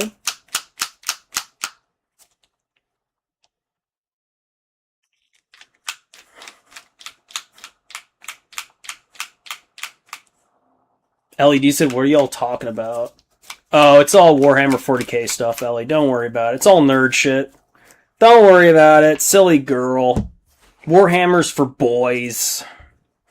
Don't worry about it, Ellie. Alright, so just some Screaming Skull on this little thorn thing that, again, I put this on here. So this doesn't come on the Defiler. I just wanted an extra, like, chaotic-y bit on the Defiler, so I just grabbed a spike, or like a little... Actually, this thing's kind of fucked. It's kind of hooked. When it gets hooked like that, it's no longer good. These brushes don't last forever, but I love these brushes. And let's see if I can find a better one here. Here we go. Just a little guy. What is this, a 4? Oh, it's a 10/0. Really tiny, really thin. I only need a little bit just to get some Screaming Layer Skull on here, and it makes it look like a really good bone. It's a really good dry bone. I mean, you could probably dry brush this if you wanted to. Screaming Skull as a layer, I recommend every mini painter should have it. Every mini painter should have Screaming Skull, the layer from Citadel paint. Or Warhammer paint, as it's called now. It's just a really good paint, and it just comes in handy a lot if you're trying to do bone or, like, skulls. Paint it in Wraithbone white, and then just go over it with either a dry brush or just a regular brush. And go over it with the layer of Screaming Skull, and man, does it look really good. You could even stop there if I really wanted to, but I am going to add a little bit more to it. But I'm going to let that dry. Cool, cool, cool. Alright, now I'm going to go ahead and I'm going to add some Recklin Fleshade all over the hazard stripes. And that's just to give it a darker tone, kind of make it look oil washed. I don't use Nuln Oil. Some people love Nuln Oil. I fucking hate Nuln Oil. I throw it in the dumpster. I don't even have it anymore. But hey, to each their own. And I'm actually going to use that brush that was hooked and basically useless. It's still good for like jobs like this, right? So I'm going to be careful not to go over the work that I just did. But I'm going to take this and I'm just going to apply it all over the hazard stripes. So all over. I'm just getting it all over the hazard stripes. I'm getting it all over the brass finish. Everything is going to be coated in this Reikland Fleshblade because it's going to give it a nice greasy film. And that's what I like. I like the grease. I like the grime. I want to make this thing look like it's been fighting for thousands of years. So I want it to be ancient, right? It's a fucking demon engine, man. Should look like a demon engine. Shouldn't be clean and pretty. This thing should look like it's been shot at, like it's been stabbed, like it's been attacked, like it's been sitting in the mud and just dirty and grimy and disgusting. You know, looking for its next victim. Ready to be deployed. So, yeah, we're getting there. It's looking really good. Nice and disgusting, just the way I like it. Just a little bit more. I like to also put it on the, with the brass fittings, I like to have it sit up on anything that's raised. So any of these like rivets and stuff, I like to get it in the rivets really good. Because when it dries, man, does it look awesome. So Reikland Fleshblade, put it on the rivets. It looks really good once it dries. So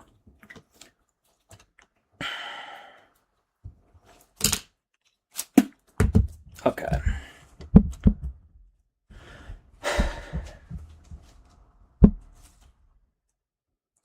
LED said confusing. Yeah, trying to understand 40K. I don't know. It's a whole... It's been around for like, what, 40, 50 years? So, but it's really the last 20 years that I think Warhammer's really become its own, and it's become so much more popular. It's borderline mainstream at this point. Which is weird. I don't really want it to be fully mainstream. But I kind of like it as a niche. It's kind of like our own little thing that we do. But we'll see.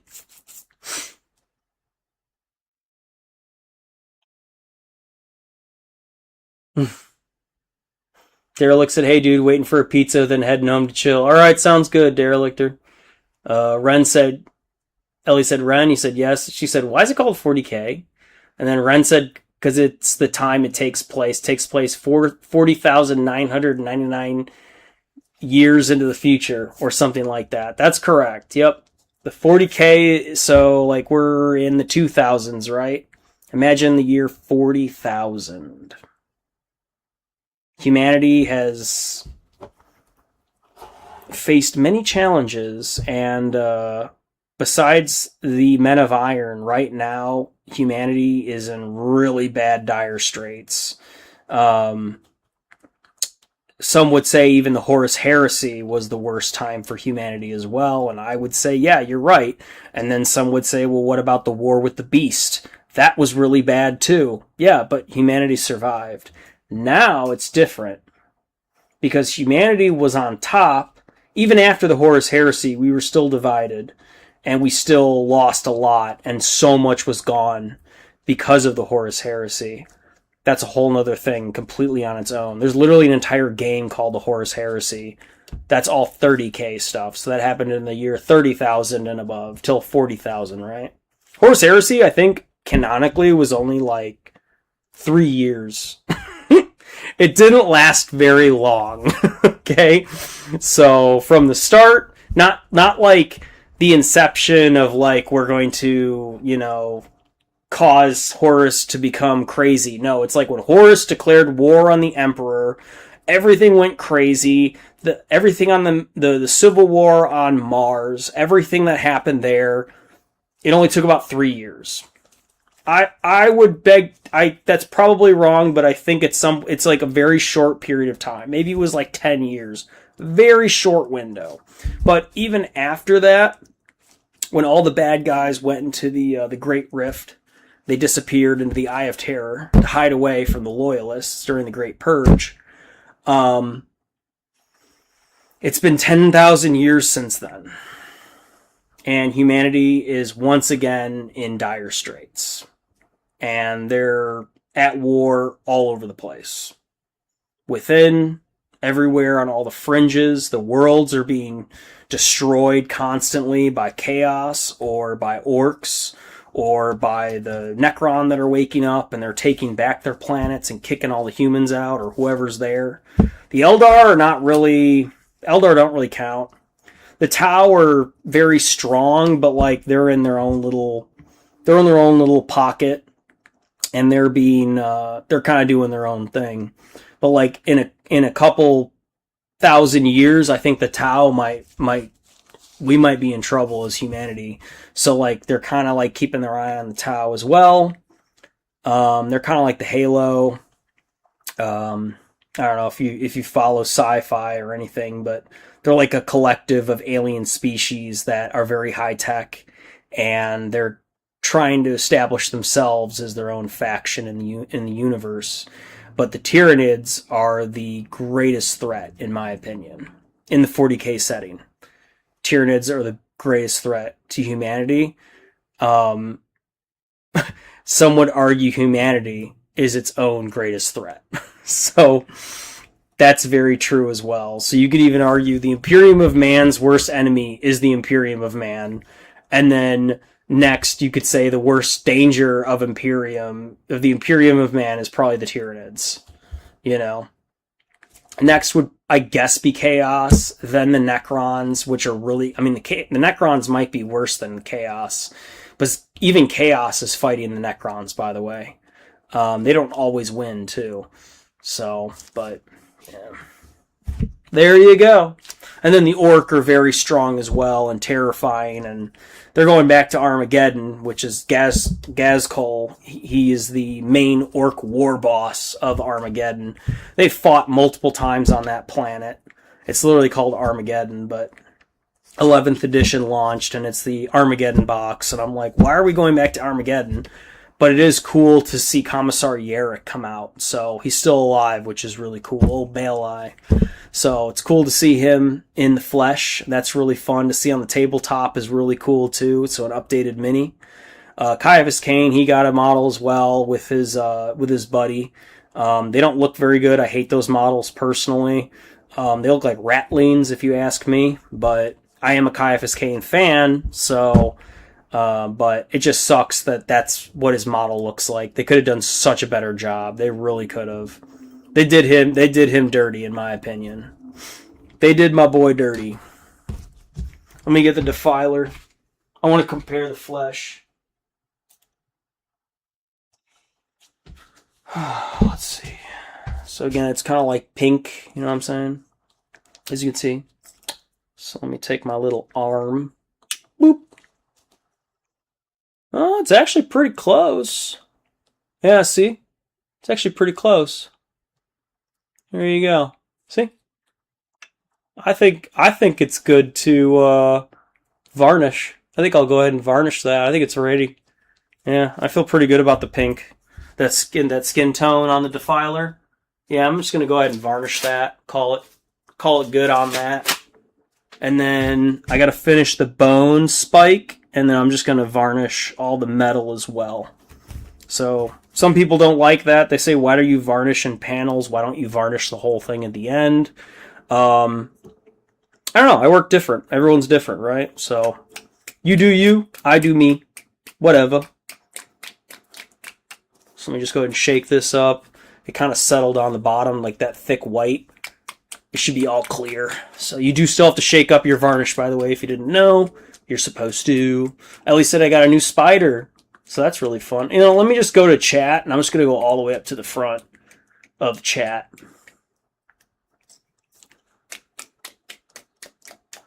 Looks like we got Ellie and Ren talking about some dogs, which is cute. Love dogs. Big fan.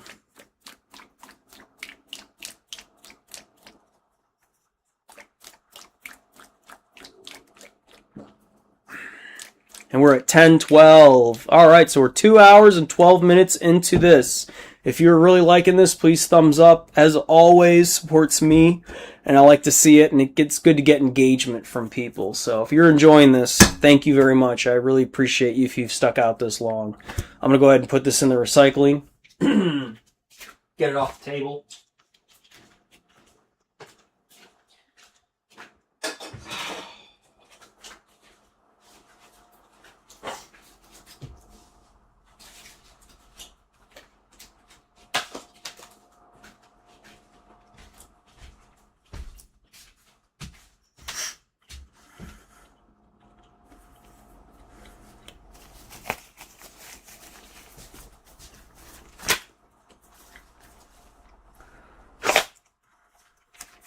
Hands are good and dry. Put them back into the little gloves here.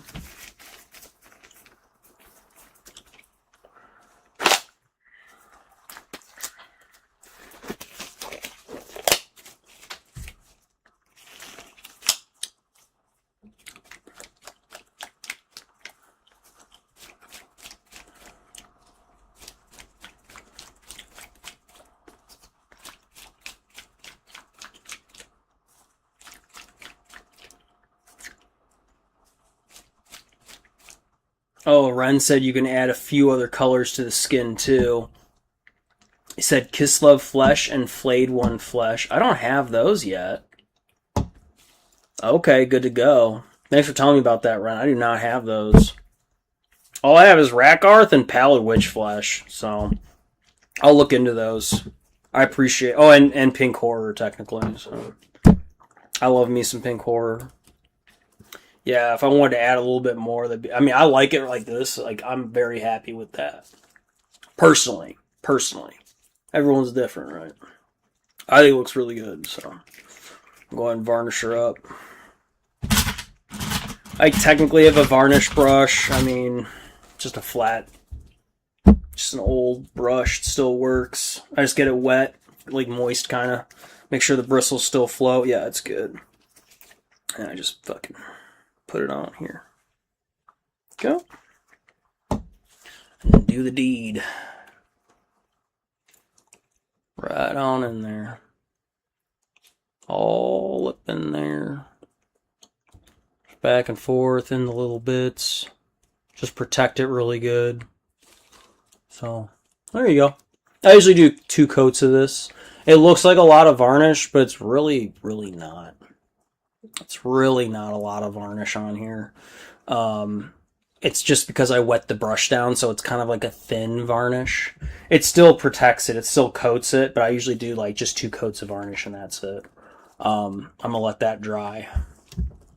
I'm not going to get the metal yet because I want to finish the metal with the Stormhost Silver before I varnish it. But I'm just going to varnish that inner... skin cell looking fleshy bits. I'm just going to varnish that and let it sit to the side. So I could varnish the outside as well, but I'm gonna Stormhost Silver this, so I'm not gonna varnish this yet. But as you can see, I did weather up a lot better the stripes, so I did a little bit more. There's people who do different things with the hazard stripes. Like there's many ways you could really change this up, make it look a little bit weathered, but like I'm pretty happy with that. I'm okay with this. So there's a million things you could do, but yeah, that looks pretty gnarly right there. I'm pretty happy with it.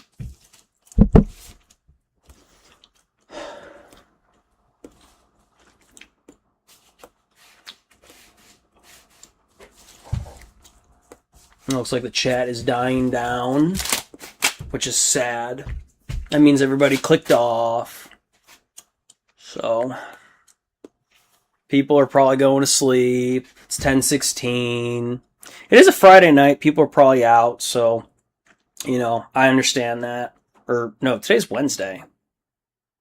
It's not even Friday. Holy shit. It's Wednesday night, yeah.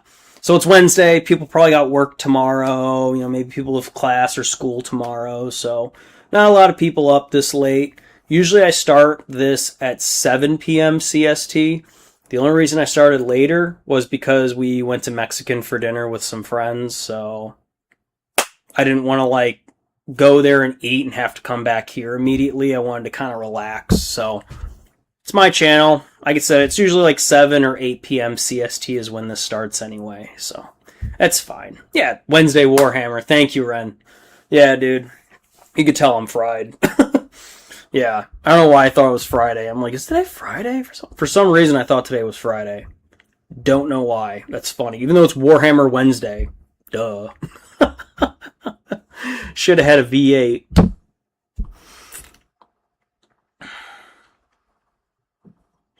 LED said, can I adopt them? And then Ren said, that'd be hard since they are human attached. Can't really adopt them if they're owned already, Ellie, like happily owned. But if he's looking to rehome them... Also, you're in New York. Are you willing to go all the way to Arizona to get some puppies? How much do you want puppies or dogs? Ellie said, all dogs love me. I love dogs, but not all dogs love me. Not all dogs love anything. There's a lot of dogs that are very mean. So I've met many dogs that are... I'm just like, I can't even approach this animal. It's almost rabid. So I've met many dogs that are just scared of everything and they'll just bark at everything and you can't get too close to them, you know? Unfortunately. And a lot of it is honestly the owner's problem because they don't socialize them properly. Unless if your dog is literally like mentally disabled, which can happen. But like if you don't socialize your dog with other dogs, it's going to be dog aggressive. If you didn't know that, now you do. So people are like, oh, my dog's really dog aggressive. Like sometimes it is the breed.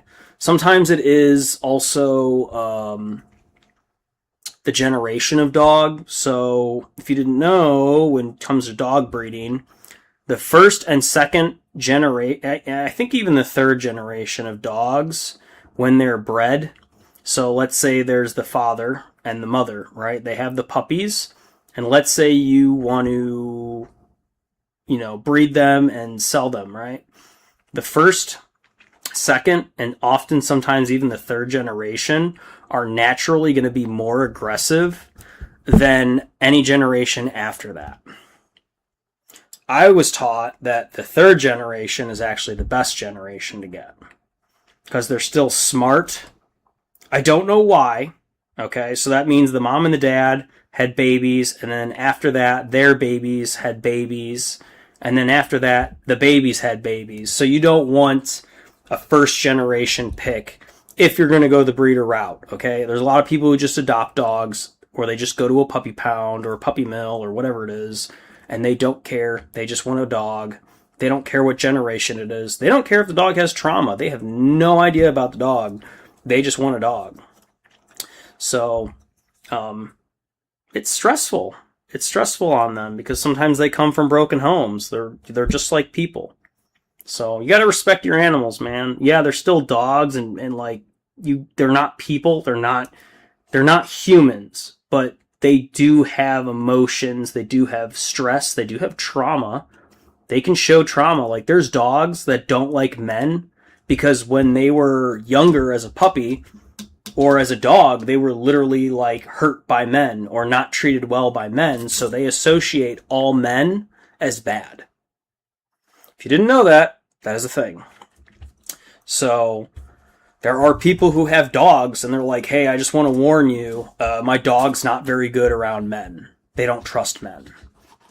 So, or that person literally just never exposed that dog to men, and every time a man comes around, because it's a female owner, that dog automatically is on guard. You know what I'm saying? And like the dogs, people say like, another thing too, is people say like, oh, my dog he gets a little anxious when he first comes in, or like they, maybe he's a little bit scared of you. And like, also they feed off the owner too. So if the owner is scared, if the owner is anxious, if the owner's not happy, if the owner's sad, the dogs feed off that. So I don't know how, but they're able to like literally have this form of empathy and sympathy that like a bond with you that no other animal can really have. Okay? I don't think even cats can do that. Maybe they can, but like dogs can literally, that's why we have service dogs. Because they're literally able to sense if their human, their person that they're serving is actually having like a panic attack or a PTSD attack, or they're having severe depression. Like the dog is able to know and sense that. That's why there's no service cats. It doesn't work. Okay, cats are very smart, but you can't train them to be service cats. Like some people would probably argue and say, fuck no, my cat's a service cat. Well, it might be an emotional support cat. But like, is it trained on like notifying someone else if there's a problem? Does it know how to get your phone if you drop it on the ground and it could bring your phone to you? No, cats can't do that, but dogs can.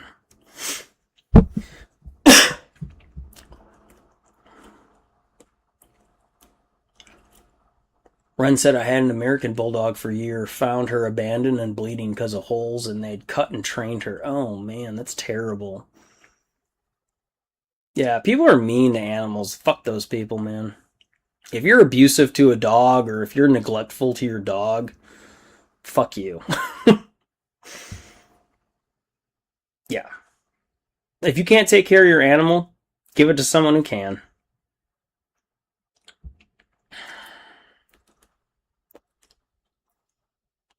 Ren said, my dad thought that dog was pure happiness and loved everyone, that if she ever snapped at anyone, that person would be pure evil for her to not like them, and we would have to take that person out, lol. And then Ren said, not always the thing, Travis. Okay. And then Ren said, Asta Anitas fear kids, yet never been around kids, and they freak out and scream. Yeah, that's very true as well. So, like, it's not always like trauma, but it could be, again, it's that exposure thing. If they're not socialized around other dogs, or if they're not socialized around other kids, they're going to be a little bit hostile towards them. Absolutely true. We had a bulldog. It was an English bulldog. If it saw a little kid, unfortunately that dog saw it and wanted to attack it. I don't know why. Besides, we didn't have kids growing up. We never exposed it to kids because we didn't have any in the family. So, like, the little bulldog, he wouldn't really go out. We didn't really walk with him or, like, take him anywhere. He would mostly just stay at home, right? He just slept anyway. You didn't have to really worry about him. But we would only leave him for, like, maybe a couple hours. But, like, if he ever saw a little kid, he would just want to charge that kid down, you know? So that was really sad and unfortunate because we just didn't have kids. Like, how are we what were we supposed to do? Bring him to a kid park and just say, hey, is it okay if our dog plays with your kids? Like, maybe they'd be okay with that. But, like, if me and Maddie ever get a dog, I'm going to make sure to do that. I'm going to make sure to bring a dog around kids because I don't want it to be kid aggressive. So, or dog aggressive. I want it to be around other dogs too. So, that is true, Ren. Yes. Derelichter said pizza fucking ripped. Nice, dude. Good pizza on a Wednesday night. Good for you, man. Usually I have like a pizza on Friday nights or Saturday nights, so maybe once a week, 2-3 times a month. So, what'd you get? Did you make some or did you buy some? What'd you get, bro? And then Derelichter said cats are incredibly aware of their human conditions. If they see us sad or feeling ill, they usually sit more with us and keep us company. Oh, okay, they're not good as dogs, but still a good companion. That's a good point. I remember at my dad's house, they had a big fat cat. He was a cute cat, though. But every night, I would spend the night on their couch, like at my dad's house. I would feel this cat, like, get on my stomach, and he would just lay on top of me, and it was, like, the best feeling ever. I loved it. I'd feel him, he would do his little paw thing, and then he would just plop right on top of me, and I was totally okay with it. It was really, like, the cat would never come around during the day. ever. It would like maybe like poke around and then run away. But I remember that cat, and it only came around at night, and it was like I'd sleep at my dad's place on the couch, and I would just feel him plop on top of me, and I was like, this is okay. And he would just hang out. So, you're not wrong. Cats can be very good. They can be good companions. They're not as good as dogs, again. Like, they're not going to be able to freaking bark and be like, hey, there's something wrong with my person, or dogs that can get phones and retrieve them. They're trained on that. Some dogs are trained on like hitting life alert. Like, it's crazy shit. Not to mention police dogs and like everything that dogs can do. They're very versatile. So nothing is better than a dog. Nothing. But like cats, they can be very good companions. And like I said, they're very good emotional support animals too. But they're not like recognized by any association, like a real accredited association as like a service animal. So, which is a shame, because I think they have, again, that companionship that if people were able to carry, like if I could have a cat and carry my cat with me everywhere I went, I'd be very happy. It'd be awesome. I would love to bring my cat with me everywhere. Or a dog. That'd be cool. So, it's just like, all right, bud, let's go. That'd be fun. Cats are very intelligent, too. They're very smart. And Ren said dogs can hear your blood flow in your heart and body and know you're about to have a stroke or a heart attack before you do. Yeah, there's another example right there. Dogs are they're more in tune with humans. Man's best friend. It rings true, man. It really does. Yep. They have such good hearing, and their sense of smell is like 10,000 times stronger than any humans. If not, it might be even more than that. They have very, very good noses. It's fucking crazy. And their ears, too. Especially if they have like a good dog breed with good ears, or like a dog with good hearing. Most of them have good hearing. Their eyesight's decent, and they see in black and white, but like, you're going to hear it and smell it before anything. They're hyper alert. And then Ren said the best training is around puppy age. There you go. And then Ren said because dog breeds suck and adults are able to learn, as others will be stuck in their way.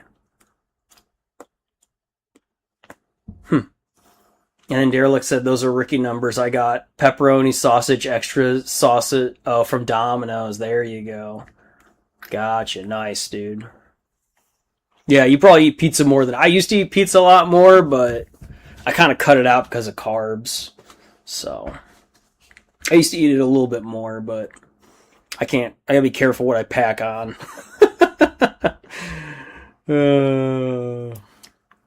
My tongue loves pizza, but my body and my fat cells do not. It's like, no, not pizza. But I do love a good pizza. Do not get me wrong. Oh, Sirloin Steak's here. What's up, dude? Welcome. Hey, man, I haven't heard from you in a long time. Yeah, Steak Boy. Holy shit. Derelictor said, not to mention, so many would have died on the boat ride here without cats aboard to kill the rats and mice. That's a good point. Cats do have their use. They're very good for that. I was joking with Maddie today about how we have bugs and like spiders outside. Maddie's like, I don't like them. You guys might think this is crazy, but I was like, it is summer here. It's kind of hot. It doesn't get too cold at night. I was like, what if I just go to a pet store and just like, hey, do you have any geckos that live for like a year? And I just buy like 10 of them and just let them loose. And they just eat everything up. Would that be cruel? If I'm like, hey, I just want geckos that only live for 1 year and all they do is eat bugs. And just let them go throughout the entire apartment complex and just let them kill everything. So, sorry spider owners, but there's actually some really bad spiders on our porch. Like, they're nasty. They're not cute little jumping spiders. They're nasty, man.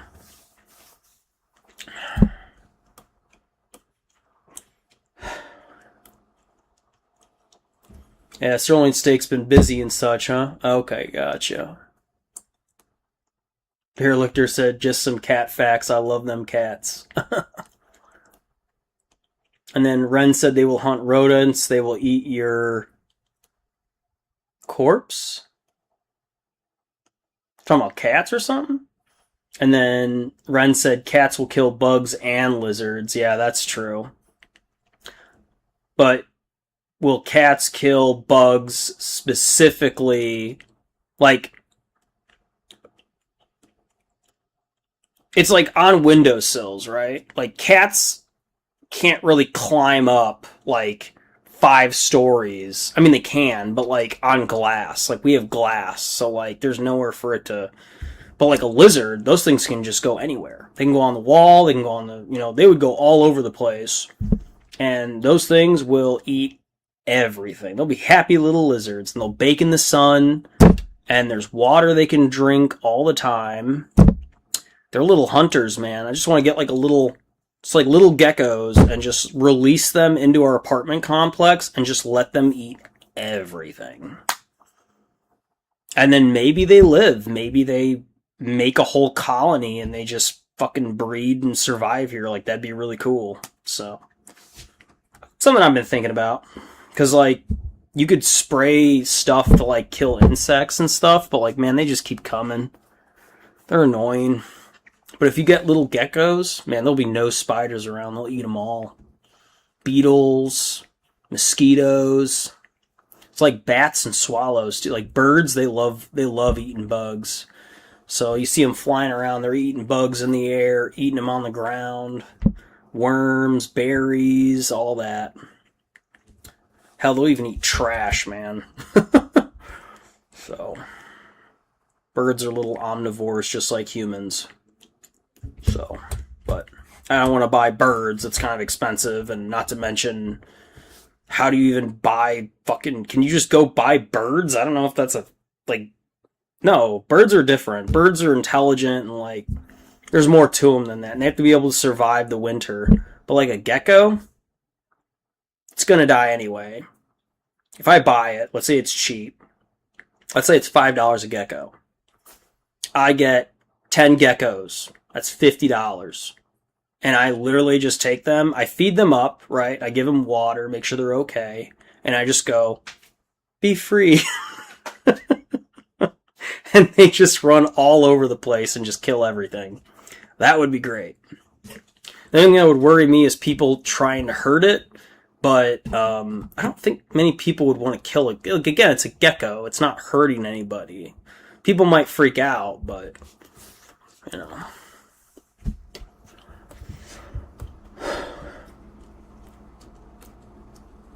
Ellie said, not to sound rude, but I don't like Kinger. I know. He killed my baby. I know, Ellie. I'm sorry. Kinger. Well, he's loved in the show a lot, but yeah, of course there is some controversy to him, so. I get it. I get it, Ellie. Wait. Oh, no. Just see things. I was like, wait, what was that? I thought a paint smear on my thing. I was about to freak out. I was like, wait, what the fuck?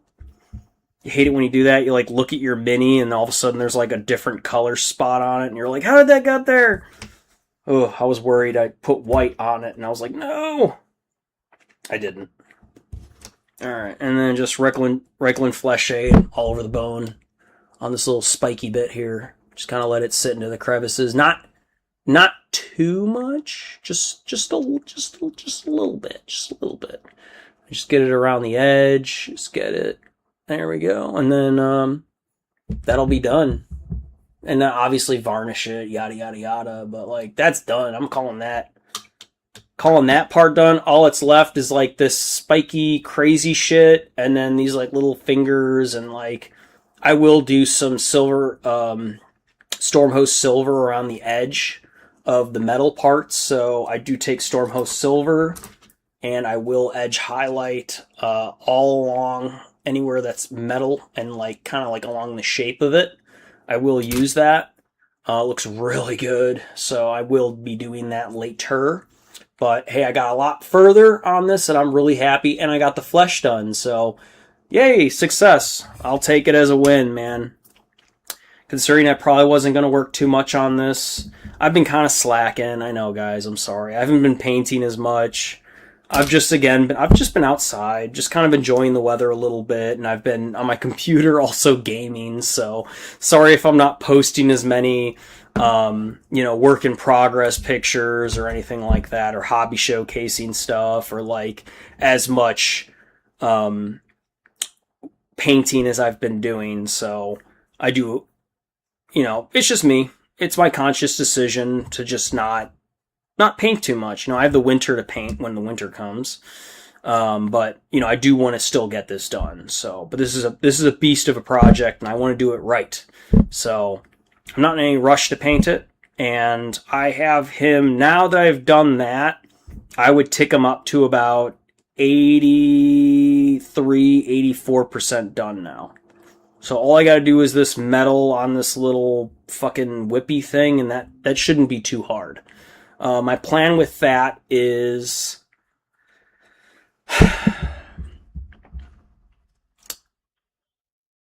I'm going to have to take a dry brush to this, and I'll just put like Runelord brass all over, and then I'll just wash it, and then I'll take some Stormhost Silver, and I'll just kind of add some like bits that might look shiny.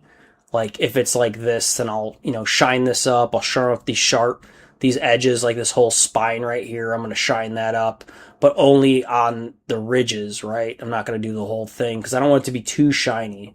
This isn't an ultramarine. This is a freaking demon engine. So it's still going to be kind of grimy, but just a little bit of shine in there just to give it some dimension. And it'll reflect nicely off the light. And then maybe I could just add some like blood on these tendrils to make it look like it's like wrapped through something and ripped it apart. That'd be kind of cool. So maybe I'll do that. Who knows? So, but yeah, I'm really happy with this progress. I really am. I like the look of it. I'm very happy. Thanks for hanging out with me. I really appreciate that too.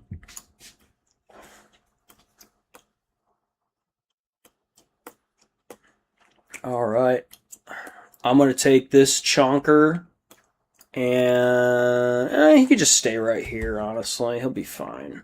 Don't I have a mat? Let me see.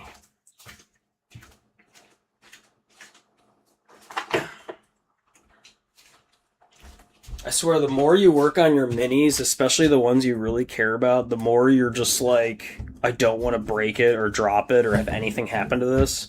I'm just going to put him on this rubber mat so he doesn't fall off the table. So he doesn't go anywhere. He's very safe. That's the way I like him. And I think I'm going to call this this live. I think I'm done. And I think I'm going to go to gaming, and I think I'm going to play some Baldur's Gate. So I'm almost done with the first act. I'm trying to look for the artifact underneath the goblin den thing or whatever. I haven't killed the spiders yet. I gotta kill the spiders. I'm helping the mushroom people in the mushroom world. And then I gotta see where the artifact is. Ren, you probably know what I'm talking about.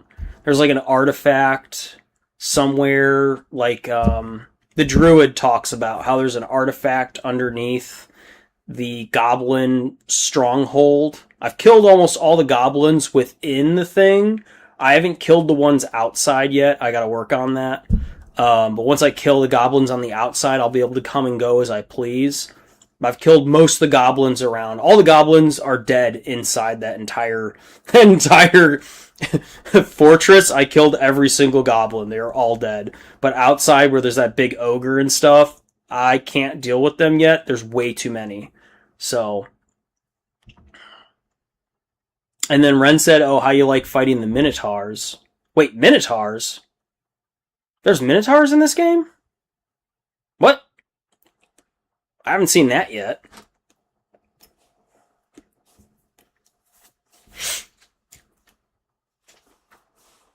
I haven't gotten to those yet. Ren's played this game like quite a bit, so he's like, it's funny when he'll say something and I'm like, wait, what? You can what?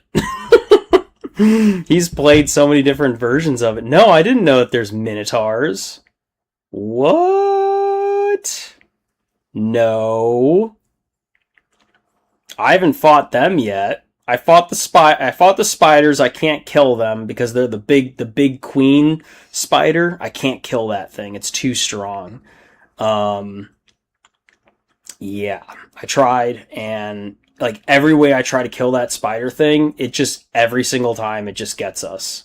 It lays eggs with the little spiders, and then it's so fast, and every damage it does is so high. We get surrounded by giant spiders in the big caves. So I haven't gone back there yet until I have a good strategy for killing them. But I am helping the mushroom people right now.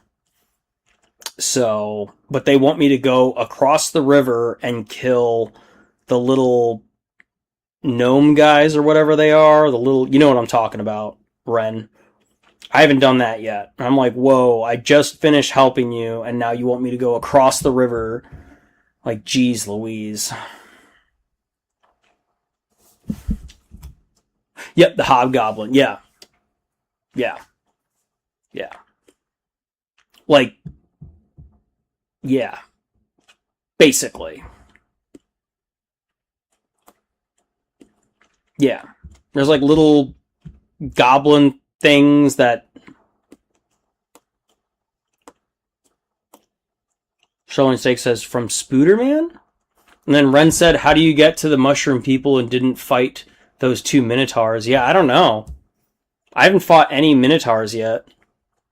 I fought the hook things, like the hook, you know what I'm talking about, Ren, with those things are horrible to fight. Holy crap, man. They could take us out pretty good, but I was able to kill them. Yeah, I don't know. I got to the mushroom people. I haven't seen any minotaurs yet. None. Which is weird. Yeah, I don't know. And they said, because after you leave the light gate, there are 2 minotaurs on the right. Oh. Oh, I don't leave the light gate. I went out the side. Ren. Because there's like a door that got busted down, like a window. We went out the side. I didn't go to the front and open the gate. I kept the gate closed. But I know what you're talking about. Oh, I remember now. Because we went on top of the gate, just because I was curious what was up there, so I climbed up on top of the gate, and one of these minotaurs came charging at the gate, and it got killed. That's what happened. That's what happened, Ren. Yeah, I know what you're talking about. Thank you. Yeah, there is a minotaur. You're correct. I remember seeing that. It was like, rah! It came charging out, and it like charged at the gate, and it got obliterated before it could reach it. But I was like, whoa, what the heck was that? And then it was just like, oh, I guess that's it. And then instead of going out the front gate, I didn't want to open it because I was like, if I open it, I might get attacked by these laser things because they might think I'm an enemy. Or if I do close it, or what if I do open it, what if I can't close it again? So I just kept it closed and I went out the side. So, but good to know. I didn't know that. Okay. But there are more. I've avoided them so far. Just literally by going out the side. There's like you have to go out to the side, you have to like jump down, and then you have to go down to the ravine, and then you're able to go towards that giant fortress thing, which I was able to get in there. I got the elevator working, which was really cool. It took me like a lot of I was like, what the hell do I need to use to get the elevator going? And I found out it was like the little, like the stupid flower thing, whatever it's called. I put it in there and I just went merge and it worked. It was able to gas, like one of those little flower things was able to light it up, and I'm like, what the hell? I tried oil because I was thinking like, well, maybe it's like a gasoline engine.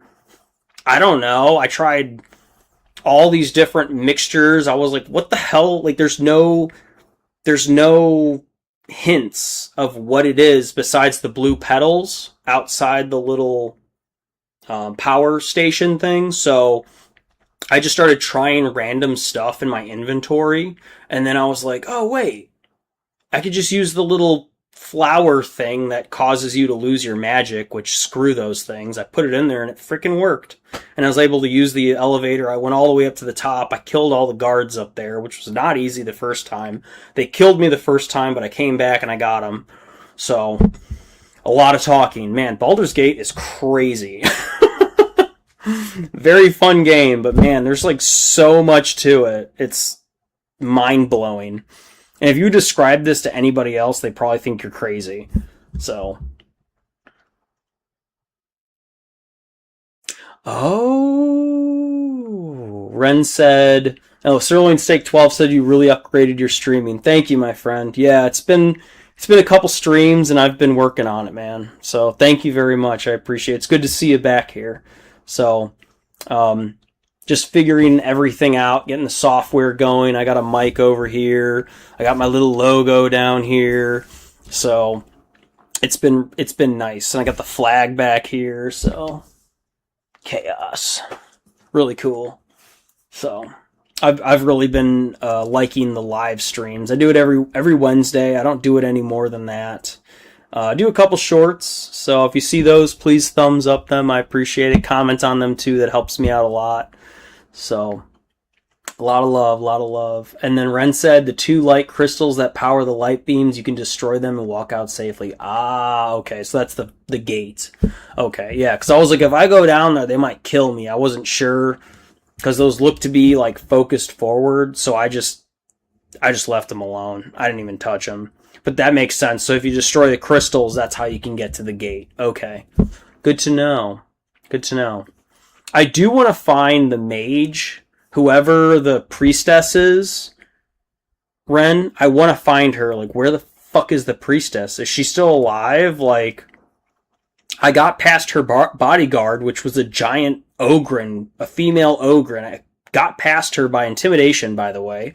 I passed intimidation. For some reason, my character's very good with intimidation. I don't know why. I didn't plan that, but I pass a lot of tests by, not with charisma, but with intimidation.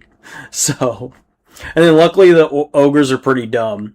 Oh, and he said for ogres, you can throw grease on the ground or ice on the ground to make them slip and hit them from away. Oh, that's a good idea. Okay, good to know. Okay, so if you use ice, you'll make them slip. Okay, roger that. Thank you, Ren. Yeah, because there's that one big ogre outside the Goblin Fortress, and I've killed him before, but even though I killed him, we still got, like, my entire party got destroyed. There's so many goblins, like, there's so many, and they have all these, like, power-ups and stuff.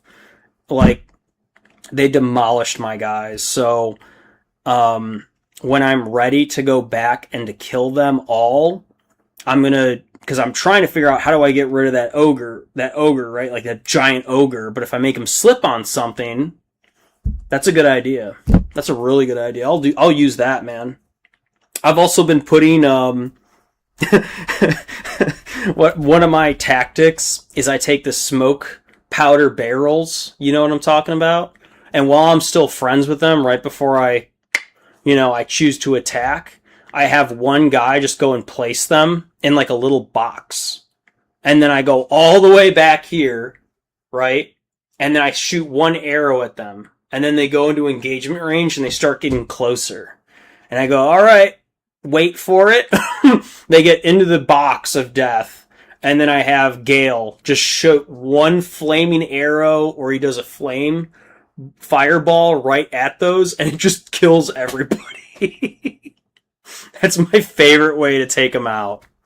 That has worked so many times. The only thing that's a problem is I need more of those smoke barrel bomb things, so I gotta get more of those, but that's a really fun way to do it.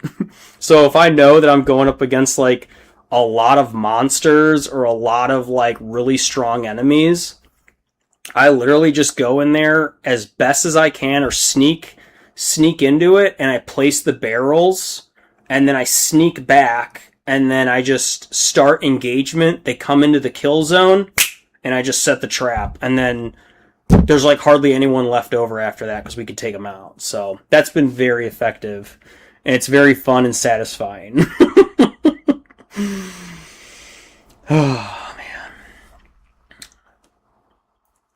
man. Soling Steak says Ellie's chasing off a crackhead at her door or some crap. Oh, okay. Ren said the Goblin Priest. Oh, okay. Yes, the priestess, that's correct. Yeah, Ren. Yeah, I must have missed her. She is after the Goblin Guards at the Gate Guards in the Keep. Oh. Okay, I'll have to go back. Oops. Okay, I was like trying to find her. I'm like, where the heck is she? And then Ren said you can sneak around and destroy the war drums. Yes. Those war drums. Yes. Yes. That's a really good idea. Yeah, those war drums suck. Yeah. That's something I learned too, like fighting them, is if one freaking guy gets on those war drums and starts banging, like 2 or 3 more, 4 more goblins show up, and I'm like, what do I, there's like 15 of them. And like individually, one-on-one, like my guys will take them out. Like we can kill a lot, but like when you have that many numbers against you, you're in big trouble, especially if any of them throw like a spell, or if they have a bomb and they throw it. Oh my gosh. In the game, it's like, it's horrible. So, yeah. You have to be really careful killing those goblins. And, like, that's a really good idea. It's like, I don't know if you could put on invisibility and, like, push those war drums or something, because I have the potion of invisibility. But, yeah, that's a good idea. It's just go around and destroy those frickin' war drums. Yeah. Those are annoying. And then Ren said, did you learn mage armor for Gale? I do have mage armor. I haven't used it yet. Actually, I think he got it on his last level up. I like clicked on it or something. I don't know. Gale is awesome. He's my favorite character to use in battle. He's very useful. He's very useful. Shadowheart 2 is actually pretty powerful sometimes. She's even stronger than my main character. I'm like, what the hell? Why is she better at casting stuff than my main character, who's also a cleric? Like, she can out-cleric my cleric. It makes no freaking sense. But she's strong, and then Karlach is also awesome, too, as a barbarian. She's awesome as a tank. Just throw her into it, put her into frenzy mode, and she just goes, dude. She's a beast. I give her lots of healing potions too, because she has no way of healing herself. Or if I put her with my character, who's also pretty good in melee, then he can just heal her and heal himself a little bit. So,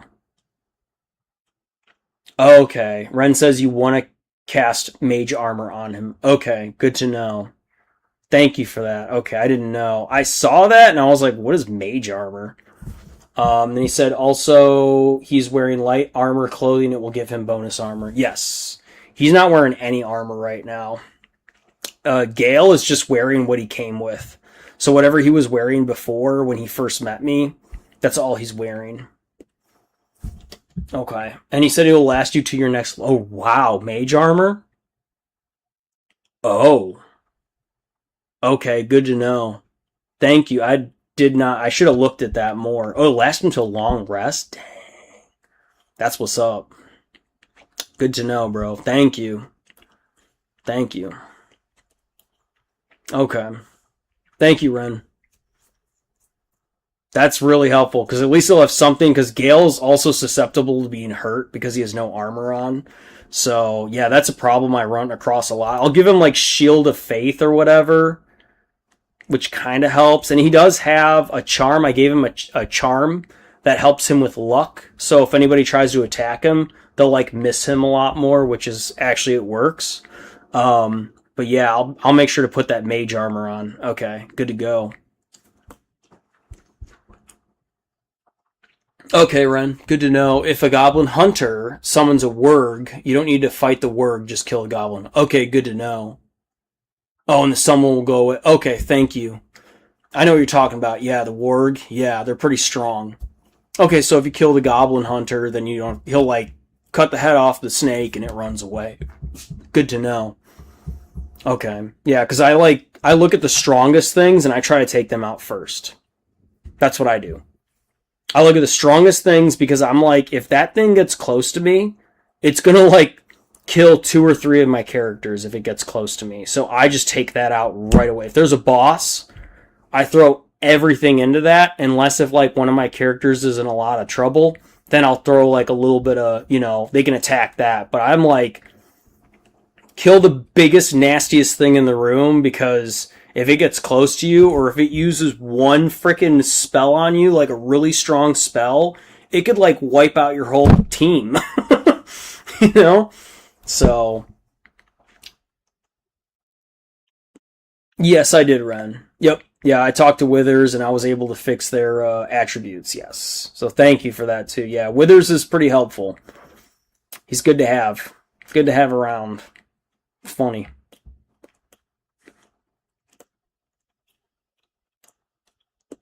Ellie, go get a monster. Don't drink the whole thing, though. I'll just drink like half of it. Save the rest for later. I want a monster too, but it's too late.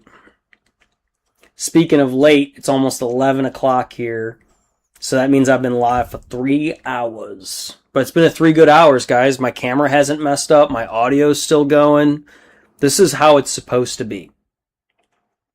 I'm actually really thankful that this stream has gone very well. There hasn't been a single issue this entire stream. That's amazing. That's a really good feeling, because everybody who's a fan of the channel, who's watched my live streams, literally every freaking stream, there's been problems. Audio issues, visual issues, timeout issues. So this is huge. I set everything up. I did my due diligence, and I can call this a very successful live stream. Finally. Freaking finally. The Omnissiah helped me out. I did my litany of prayers, you know, for the cogitator. So bless the machine spirits individually, every single one, and rubbed oil on them and lit the incense. So everything's worked very well, and I'm really happy. It feels really good. It feels really good. This is the first time I've had a live stream that hasn't been wacky or crazy or anything. So this is how it's supposed to be, folks. This is how it's supposed to be. I'm really glad you guys are with me for it. So thank you so much. And then Ren said he doesn't need a shield. Okay. And he said if you give him a shield, it can stop him from doing certain spell castings or melee strike spells. Okay, good to go. Good to go, Ren. No shield. Roger that. Thank you. LED said, y'all want to walk outside with me? I gotta walk to a gas station.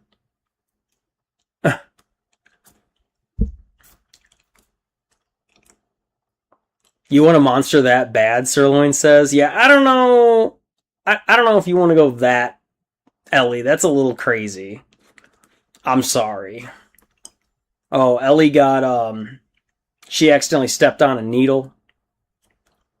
And, I don't know if it got infected, but it didn't go good, and it just got worse. So she ended up having to go in for stitches, and they probably had to cut her open and debreed it out and everything. So, yeah. I'm gonna get some water.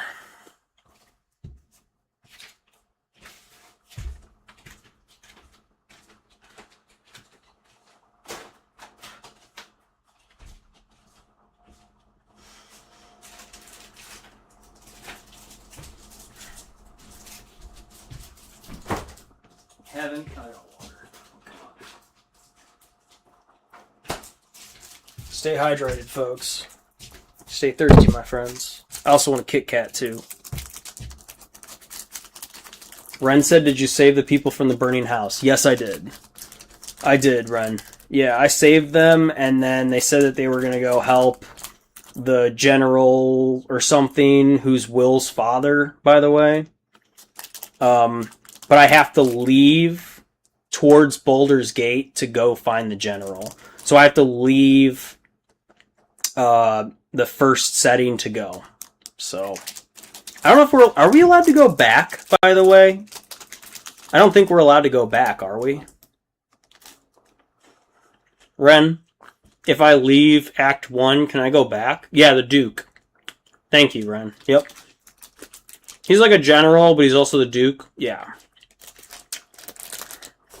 Some fancy schmancy guy.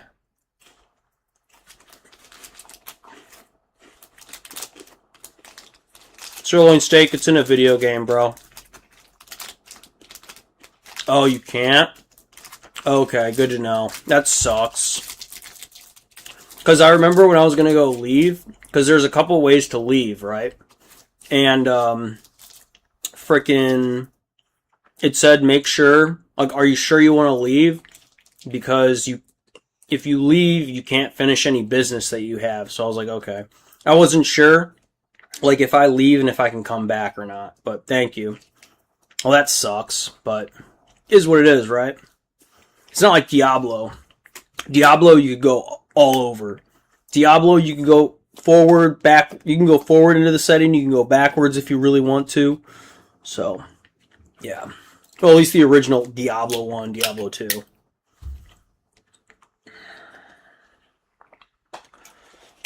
There's a vampire hunter? You can meet near the hag's house? What? I didn't know there was a vampire hunter. The fuck? I didn't see a vampire hunter anywhere. That's kind of cool.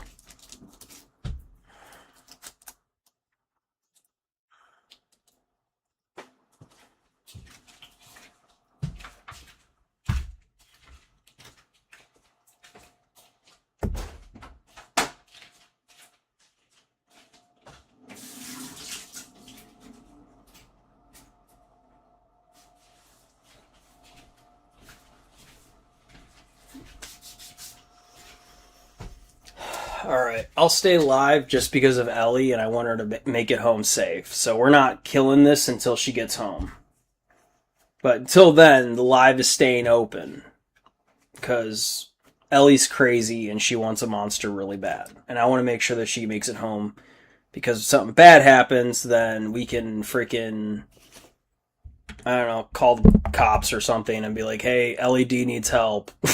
I don't know where she's at, but, one of our subscribers is in a fight with a ninja or something. I don't know.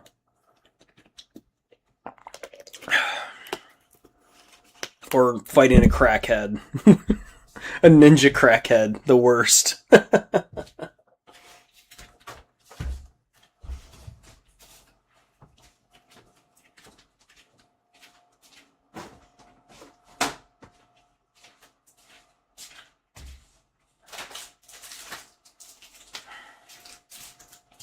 That Kit Kat was so good, I want another one.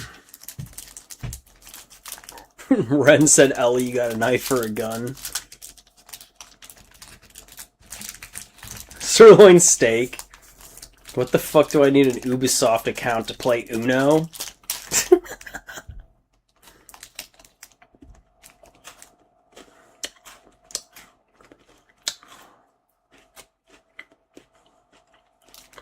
Sirloin steak says, why not just get a pocket knife? Pocket knives are good. I always have one on me. Well, like 90% of the time, I have a nice. Actually, let me show it to you. I'll get my pocket knife. Hold on.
Here,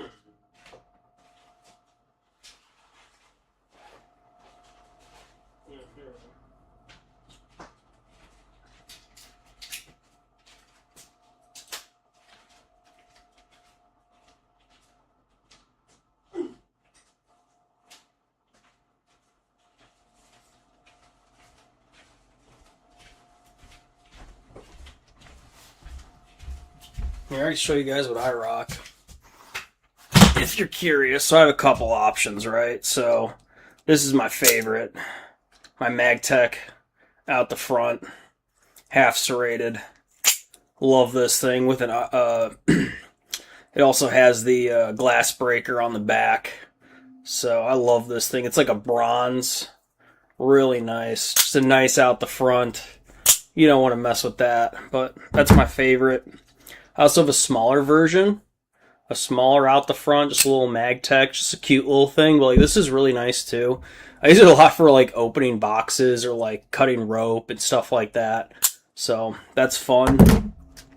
I have my Spyderco here. Love the Spyderco. VG10 is the type of blade that it's made with.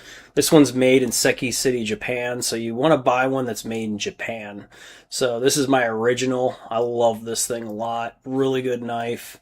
I use this in the service a lot. You can see how worn it is. But like, even though it's worn to shit, the blade is still pretty darn good on here. So great blade. The mechanism's a little slow though. I do need to kind of lubricate it up. There's a little bit of rust on it too. Shit. And then this one is technically tactical. This is a Benchmade as well. So usually I'd keep this on my plate carrier, but I could also deep carry this thing. But this thing's really cool too. So really fun knife. Navy SEALs use this. Recon Marines use this. And then whenever I go running, I usually wear this. So this is just a running vest. But I do have a nice little pick on there. So hopefully I never have to use it. But yeah, you never know. So those are usually what I carry. So this is like my running vest, Hill People gear. Whenever I go running, like you saw me with this today when I was with the photo. So I always have this on me just in case.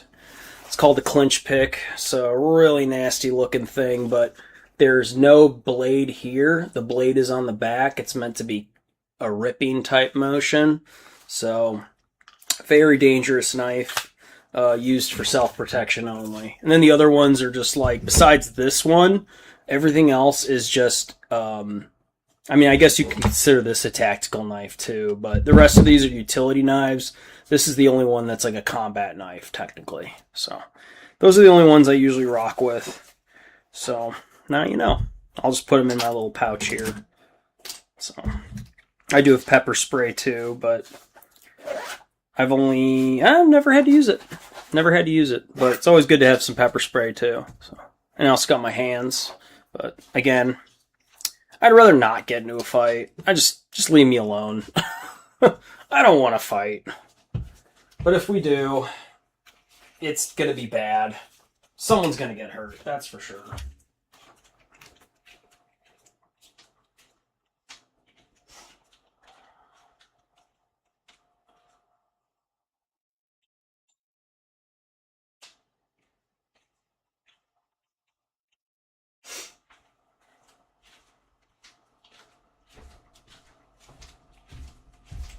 So there you go. Kind of fun. LED said I got a lighter. Oh, nice. Sirloin Steak said, where the fuck is my knife? Yeah, I have a couple. I usually centralize them like at like one or two places I know where they're at, or I keep like one like in one pair of pants, or I have one in like a pocket of like a jacket or something. So, but usually they're in the same locations generally. I've lost that little green one like 4 fucking times and I found it every time. So that's why I don't carry it as much, is because if I lose it, like I love that knife and I don't think you can find that one anymore. It's the Stone Wash in the Apocalyptic Green. And it's just a tiny little, I think it's the out the front, what is it? The out the front 4? Microtech, so it's just a little thing, but they're actually really hard to find in that because people love those and they buy them all the time. So the Apocalyptic Red also looks really cool. But I got it in the green because I thought the green looked kind of sweet. So.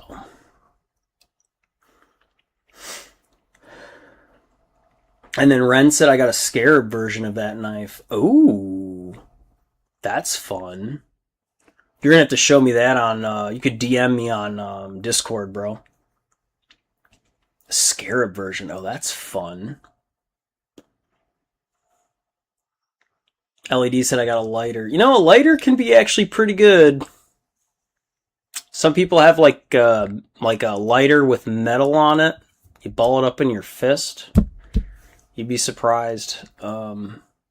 Or if you put it like at the bottom and you hit someone with it, like that metal, that can hurt. Actually, I have one. Let me be right back. Holy shit.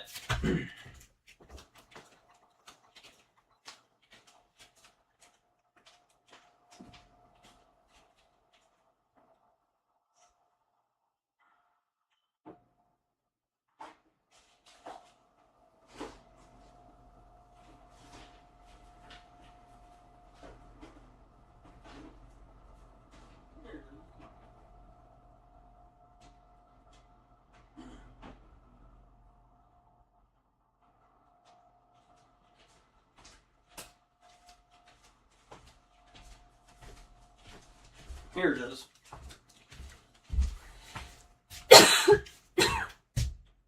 So, yeah. It's got the Grim Reaper on it. I was gifted this, by the way, but also works as like a bottle opener. But yeah, this metal one, you put it in your hand with a Bic lighter. You can do some serious damage with that. You clock them right on the side of the temple, or you punch them in the throat. Yeah, they're gonna have a really bad day. So this is something else that you could do if you wanted to have something that you wouldn't think of as a self-defense weapon. I hate to say the word weapon. It's called a weapon of opportunity, a WOP. You learn it in the military, but yeah, having something like this can really, you'd be surprised. So, I'll put this away. So, there you go. The more you know.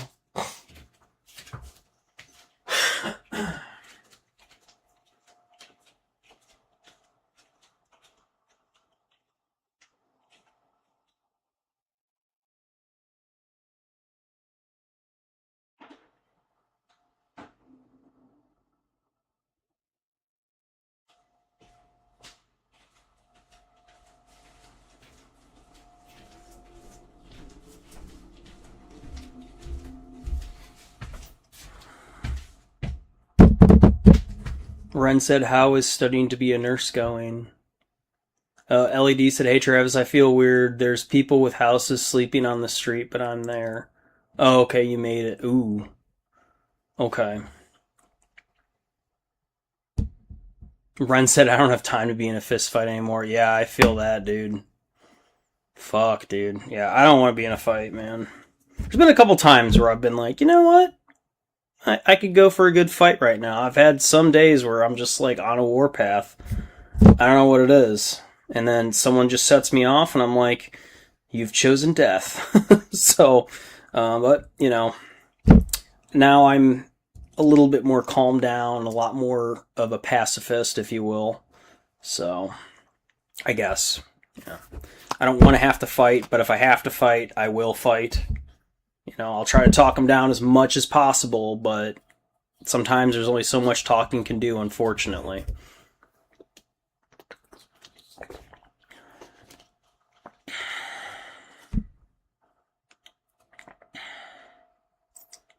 And Maddie's doing good. She's doing good. She's still studying, and she's got another 2 more years to go, but she's on her spring break officially today.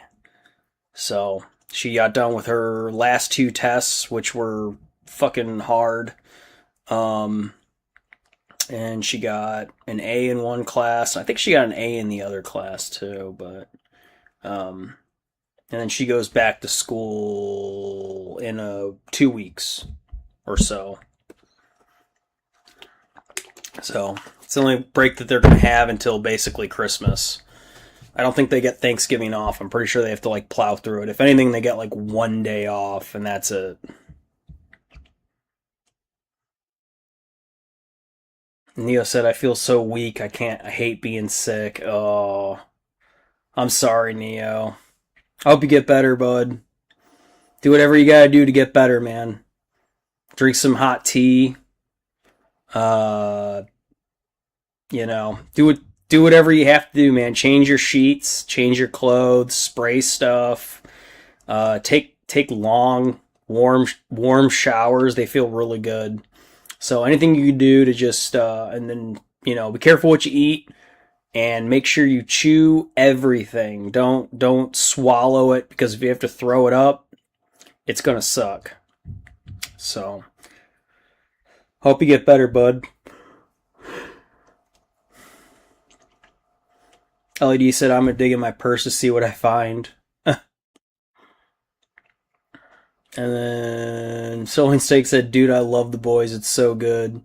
Yeah, you like the show, right? I watched it.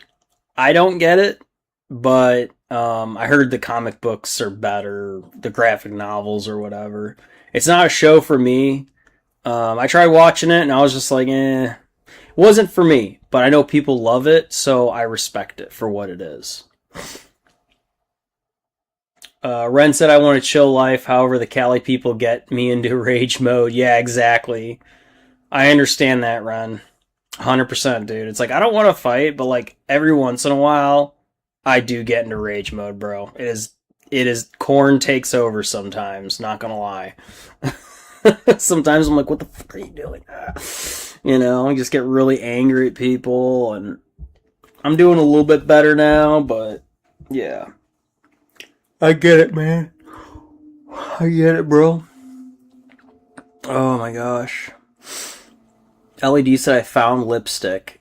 I don't know if I'd use it. If I were you, Ellie, I don't know. Unless if it's still in the case and it's in perfect condition, never used, then that's good, but else you probably don't want to touch that. Ren said he just got his new blessing from Nurgle. Yeah, literally. And then Neo said the obvious choice is to inhale enamel spirits. It's funny, dude. Sterling Steak said, knowing you, Ellie, I'm surprised you don't put lipstick on your eyes. I have. I found an expired Sour Patch Kid. Oh my gosh. Robert Salazar said, alright, you have to watch it. Okay, The Boys. Good to know. I like kind of watched it, and I was just like, I don't get it. Sorry, not for me. It wasn't what I was expecting. So, people love it. They love the show. I'm like, That's just me, though, you know. Everyone's different. So, LED said, why am I doing this outside of a gas station? Ellie, hurry up and get your stuff and get back home so I can call this a night. I'm tired. Get your monster and go back home safe, please. And then Ren said, oh, even more so when they're in your car saying some incredible stupid stuff. Oh, yeah, you have to deal with them too, man. Freaking Californians, dude. Oh, God. I'm sorry. Yeah. I know Neo's from Cali, so I'm not going to talk shit about it, but I know what you mean, Ren. I know what you mean. So I get it. Arizona and California, even though they're close, they're not the same. They're not the same. Very different.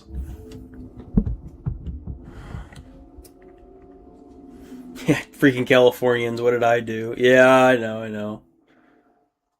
I'm just gonna grab my pocket knife that's in my purse. Okay, Ellie, whatever. But hurry up and get your monster and go home. Waiting on you, Ellie. I just want you to get home safe, okay? Sterling Steak said you do have one. Yeah, I guess she does, right? We all thought she did. She just said she had a lighter, but now she has a pocket knife. What? I didn't know I had one. Oh, okay. Yeah. Usually, if I were you, Ellie, I would put it somewhere like where you can grab it instead of having to like wait, Mr. Robber. Aha! You know, like. Hopefully, you never get into that situation. By the way, ever. But if you have to get into the situation, always think about how you're going to deal with it. Like a scenario, right? Like, okay, this guy comes at me. I go, that's my purse. I don't know you. You kick him in the balls and then you run away. Or you hit him over the head, or like, you know, you pull out your knife and you go, you've decided death. And then he's going to be really scared. You know what I mean? So, or just say some shit from the Bible, you know, and just start quoting it and looking up at the sky, and he's probably just going to run away, you know. Just start talking in tongues. Just act crazy as fuck. Pull down your pants. They're going to run away. They're like, I don't even know what to do with this. Never mind. So, when in doubt, be crazy.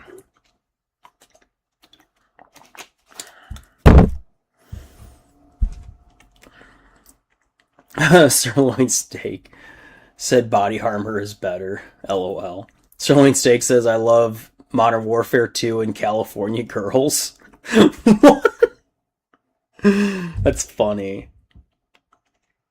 Ren said your people are spreading everywhere, Neo. It feels like Illinoisians too, man, because I'm from Illinois originally. Like, we all left that state because we're just like, most of us are just like, fuck that state. We're just so tired of it. I'm glad I'm out. Sometimes I miss it, but yeah, I'll just go visit, and I don't want to live there. Fuck that state. California is a really cool state, and but it's also like so much. There's so much going on. I don't even know where to begin.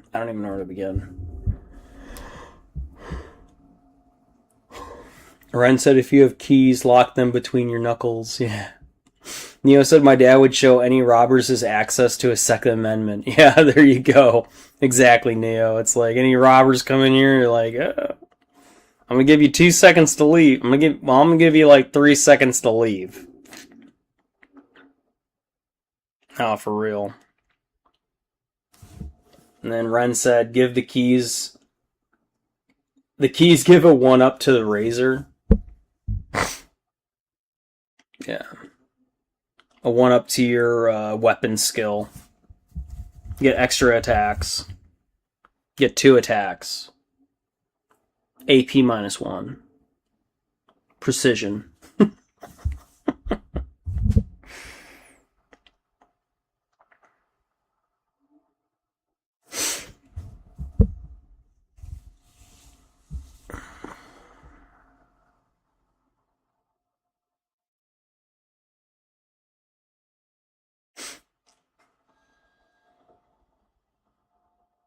And Ellie said, okay, I'll be back. I gotta pay. Okay, it's fine, Ellie. LED said, anyway, he's still following me. Who's following you? What does he look like? Give us his description. In case if you go away, then we know who did it to you.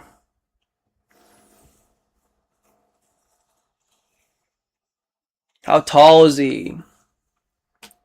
What skin color is he? What's he wearing? Why did I choose to do this? I don't know, Ellie. You're crazy, girl. What is it? 10:30 at night by you? You know what's sad, Ellie? You know what's sad, everybody, is that we have to be scared to leave our house in America in 2026. Especially if you're like a young female just going to the fucking store just to get some Monster and fucking Sour Patch Kids. Like, and she's on crutches. We shouldn't have to be, you know. Oh, he walked away, I think? Okay, good. Alright, just keep your eye on him, Ellie. Let him know that you're looking at him. It's okay to look at him. It's okay. Oh, it's 11? Okay, so you're the same time as me? How are you central? Whatever. Oh, at New York City it's 12. Oh, okay, so you're You're 12:30. Okay. All right. I couldn't remember if you guys are ahead or behind. I can't remember. So you guys are ahead. Okay. Yeah, that makes sense. You're ahead, not behind. California's behind. So like Arizona, LED said I'm in Wisconsin. Oh, you're in Wisconsin right now. Oh, that's right. Oh my god, I forgot. Yeah, you're in Wisconsin. Okay. Totally different. Not New York. Okay. I forgot you're in Wisconsin. Sirloin Steak said I'm ahead. Okay. So you're ahead. Ren said I'm not afraid to leave outside. However, think of the headache of dealing with cops and the other idiotic news trying to change what really happened. Yeah, that too, Ren. Yeah. Neo said it's 9:27 right now, and now it's 9:28, said Ren. That's funny. Yeah, you guys are way behind. Damn. Interesting. You guys are on your own time zone over there, literally.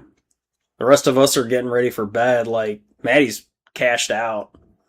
I'm getting tired too, folks. I usually go to bed around 12:30, 1 o'clock, so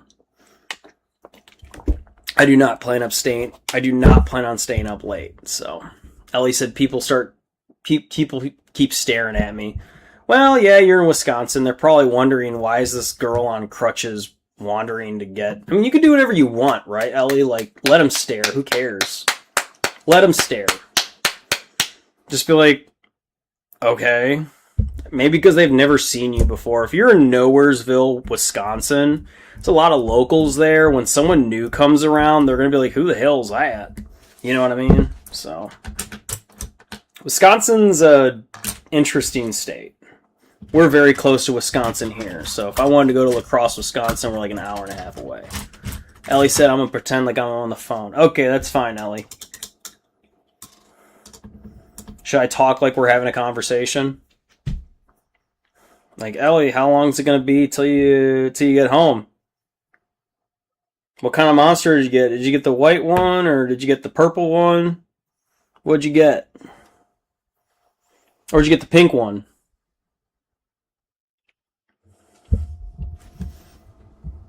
Okay, Ellie.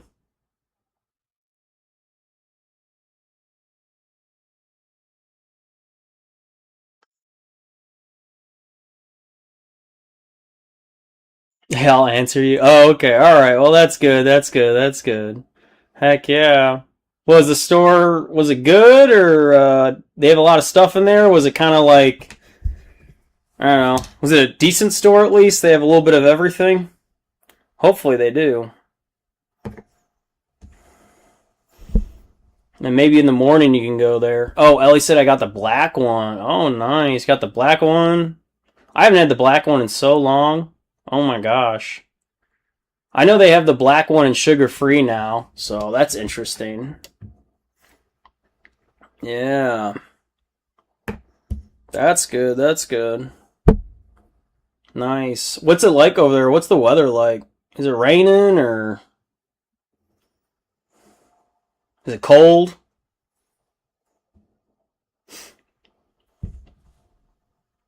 Oh, Ellie said it was. You said it was kind of trashy, but had a lot of stuff. Oh, okay. Gotcha. Well, at least they got a lot of stuff there, so that's good. Hopefully at a decent price as well. I don't know if it's better than what it is in New York, because I feel like Wisconsin's actually pretty cheap. So, and you can get the cheese there. The cheese is actually pretty good. So if you ever get a chance to like try the cheese, I'm a big fan of Wisconsin cheese. So, just throwing it out there. Or the meat sticks are pretty good too. They have like meat sticks. I don't know if you're into that. Kind of like sausage, but it's really good too. Oh, it was raining earlier? Okay, gotcha. Yeah, it was raining here yesterday, like a lot yesterday, and today was supposed to rain. No rain. So, I'm cool with that. All day it didn't rain. Yesterday it was like nasty. It came down real hard, so interesting. Yeah, tornadoes are bad too. Like Illinois got hit with so many tornadoes. I think they have like the record for the most amount of tornadoes in the Midwest right now. They've had over like I can't remember how many touchdowns they've had, but oh, now it's nice. Okay, good. Okay, good. And Ren said in AZ, we celebrate when it rains. Yeah, that's crazy, man. I know I've been in AZ when it rains really hard. It's interesting. Yeah, it like really comes down. I'm like, there's no way it rains here, and oh, sure enough, it rains all right. It doesn't, it's like it comes down real hard. It's like your winter, I guess, almost. So, if I could describe it, I don't know how else to describe it, but good. Well, Ellie got her goods, so she's on her way back. You staying at like a hotel, or are you at a buddy's house, or what are you doing in Wisconsin there, Ellie?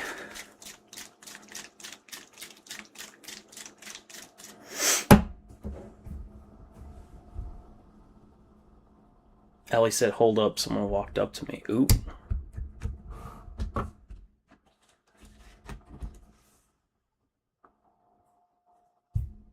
We are holding.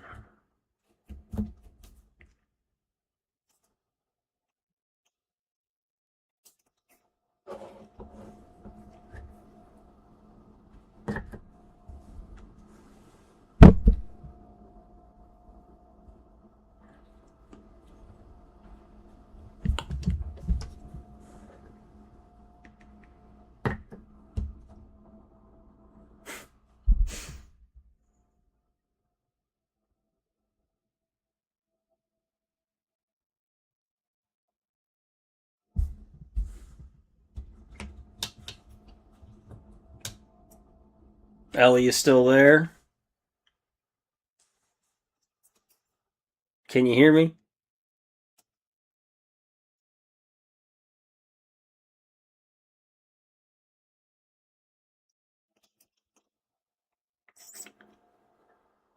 Everything okay, Ellie?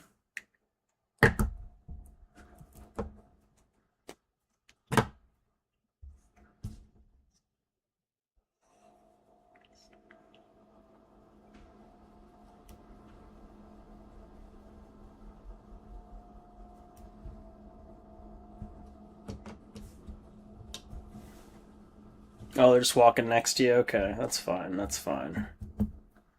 Alright. Just get home safe. Do what you gotta do. Ren, that's very funny.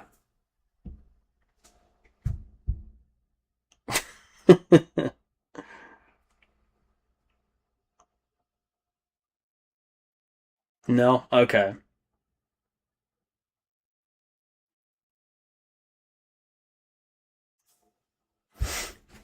Are you in the city? Ellie said I'm not laughing my ass off. Okay. Oh, sirloin steak's talking about Ren. Ellie. Not you.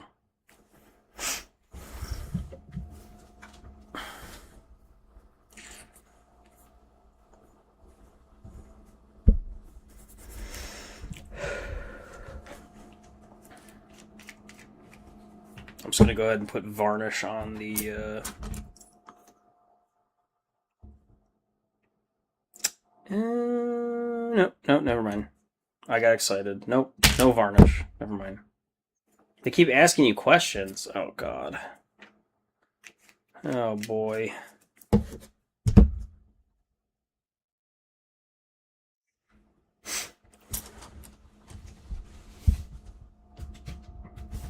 Probably asking you, like, where are you from? What are you doing around here?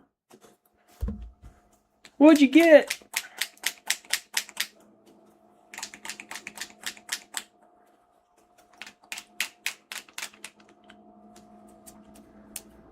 Wisconsin's an interesting state. Very interesting. I've never had any bad experiences in Wisconsin, so.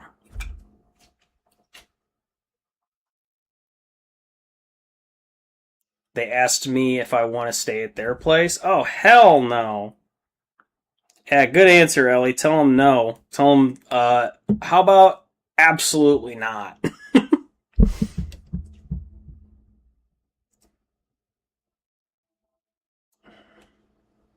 Ew. If someone approached me and was like, hey, you want to stay at my place? I'd be like, do I know you? Like, I don't know you, so the answer is no. Sorry, whoever you are.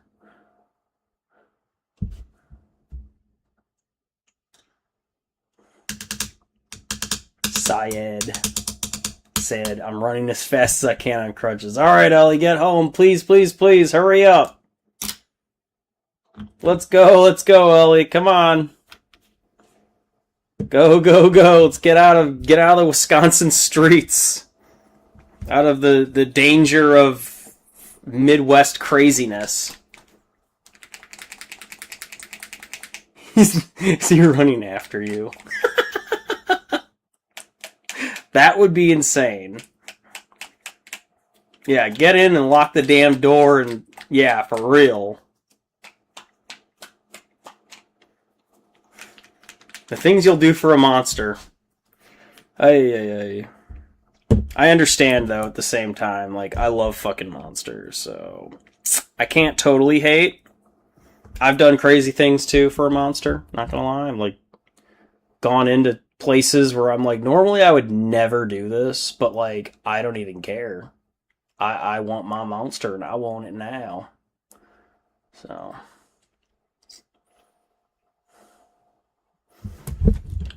Just hurry up and get home safe, Ellie. Come on.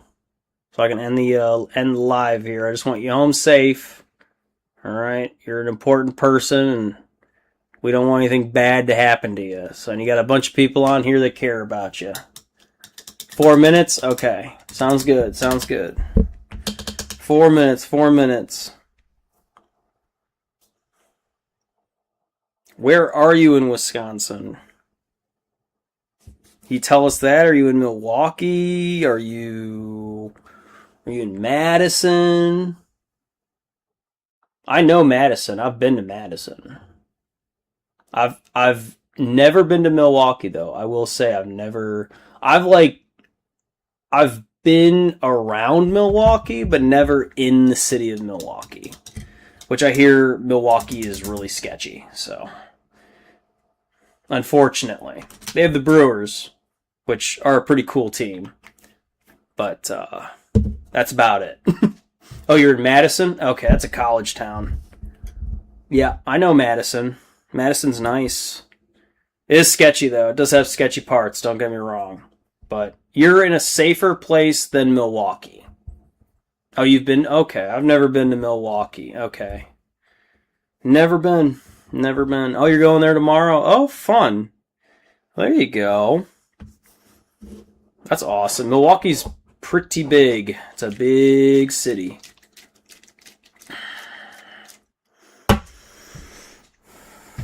I think Madison's nice. I would honestly live in Madison. If I had anywhere I'd live in Wisconsin, Madison would be pretty cool. A lot to do there. Pretty big city, man. And they got the Badgers there, which is also cool.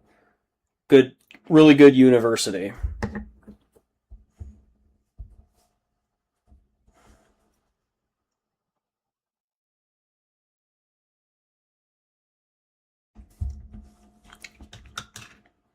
Ellie's almost home.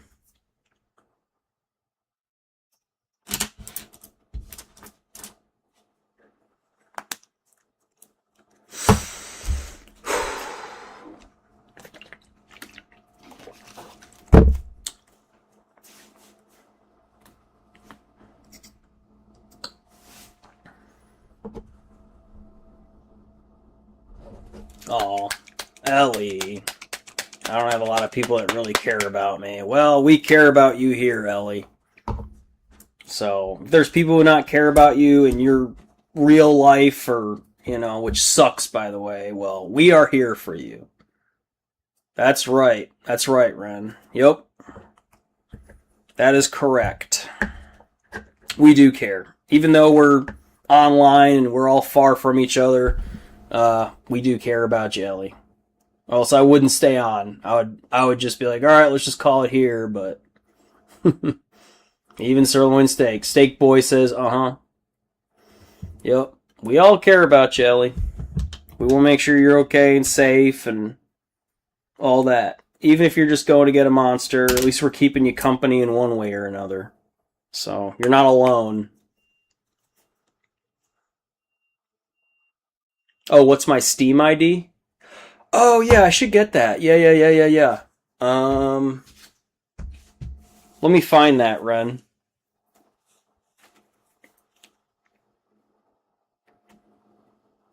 You know what? I'll just DM you on Discord, bro. I'll send it to you on I think it's I want to say it's my Overkiller, but I'll DM you on Discord after this. LED said, "Give me a hug." Everyone, give her a virtual hug. There you go. Ren said, "Hard to do so through the computer." Ellie said, "Ren, give me a fucking hug." Oh, it's funny. Fucking hilarious.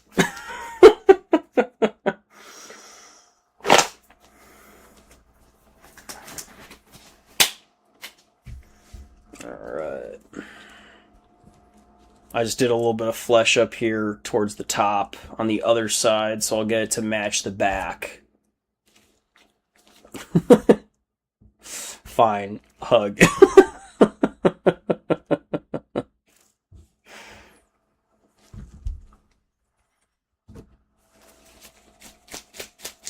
Oh yeah, don't forget that emoji. That's right. She typed back hug. I'll add some hearts. Can I do that? I can add hearts, can I? I can chat technically. Well, you don't need a hug from me. You'll be okay.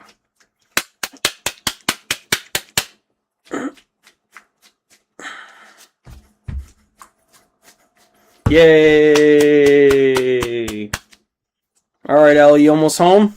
Or your place? It's not home for you, but you know what I mean. I call everything home. I'm like, wherever I lay my head is home. It's like that Metallica song. Hopefully you made it home safe. Getting the Stormhost Silver ready. I might as well do some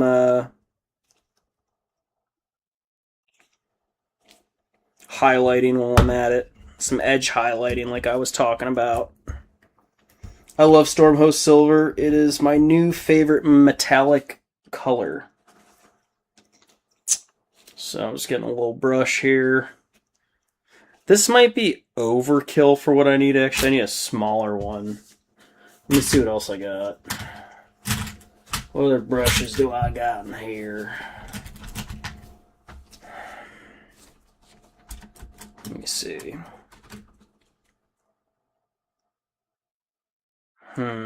No. Maybe. Ooh, this one. I think this one's okay. Just a little bit smaller.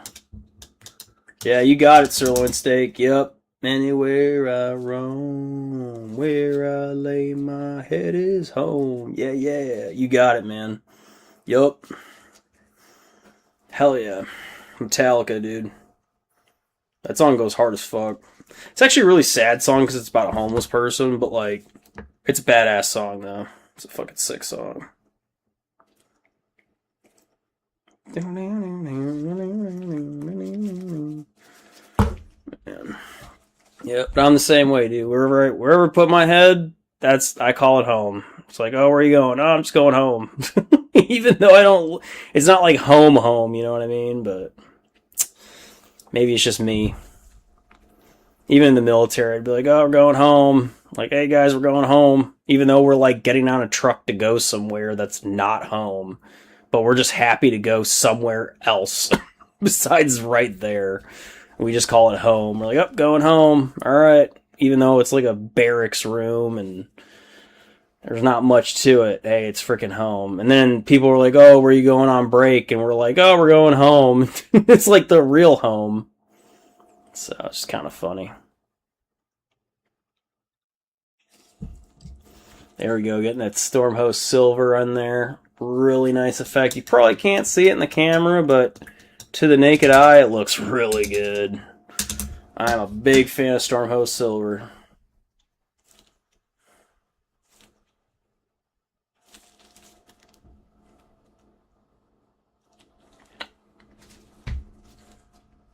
Ren said if you start with Iron Warriors, it looks brighter when you add Stormhost as a highlight with it. Yeah, absolutely, dude. Yeah.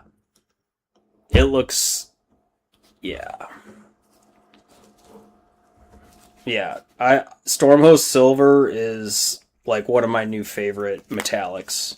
I bought it a while ago just because it was on like a recommendation list for paints to get, and I was like, why do I need this? And I made the mistake of painting something in all Stormhost Silver, and I'm like, why is it so shiny? I'm like, what the hell? It looks like it's glowing. Like, who would ever want this? And then I learned about, like, oh, well, you don't use Stormhost Silver to, like, paint the entire thing. You use it as, like, just a little highlighting, you know, just to give it some extra edge highlighting, basically, is what it really is. And it just looks so good on blades or on armor. So I've been really incorporating it more and more into my paint schemes, and I've been pretty happy with it. I have to say, it does a really good job, but just a little bit, not too much Stormhost Silver, or else it starts to look kind of fake.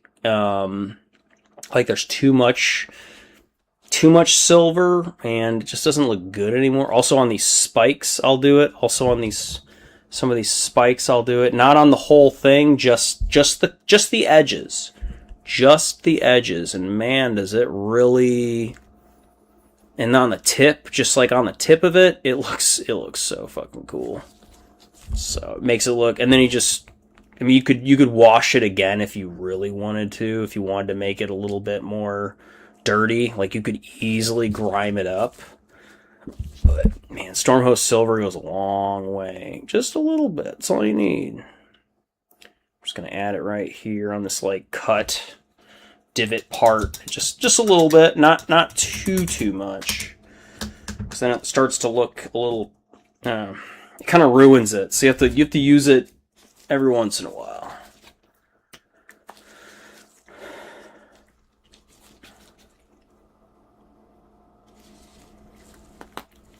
Oh, Ellie wants to hear some of the songs you made. So yeah, Ren does have... Ren, go ahead and post your YouTube, I don't know, account name or whatever. Like Ren Havoc Mini. So you just got to do the @ symbol and look him up on YouTube, folks. And yeah, please subscribe to him. Please subscribe. So he can go live too, by the way. So, yep. He's got some AI music on there. Even though it's AI, he does write the lyrics and stuff. So, and he does actually go through the AI and like try to adjust it to make it sound a certain way. So, there is more to it than what you think. Oh, thank you, Ren. Yep, there you go. So if you guys want to go ahead and copy and paste that, just so you have it, please subscribe to him. And if you want to check out his music, he does have it on there. So, and there'll be more to come. More to come, I'm sure. So he's been doing good. I'm glad he's doing this. An extra hobby within a hobby, right? So who would ever think music or lyric writing for freaking Warhammer would be something that you would ever do in 1,000 years? But Ren's here doing it. So there you go. If you guys want to check out some fun music, I had it blasting. Like, I know it's not real, but at the same time, it's like pretty kick-ass. So, you know, I don't care. It sounds good, all right? It sounds good. I wish it was real. Absolutely. It'd be epic as fuck if it was real. But, you know what? It's just something that he's doing. It's a little journey, and he's having fun doing it, so I support that. If anything, at the end of the day, I support Ren doing something cool. Something different, right? So, if anything, at the end of the day, just support each other in your hobbies, help each other out. I think that right there is like all I gotta say about that, man.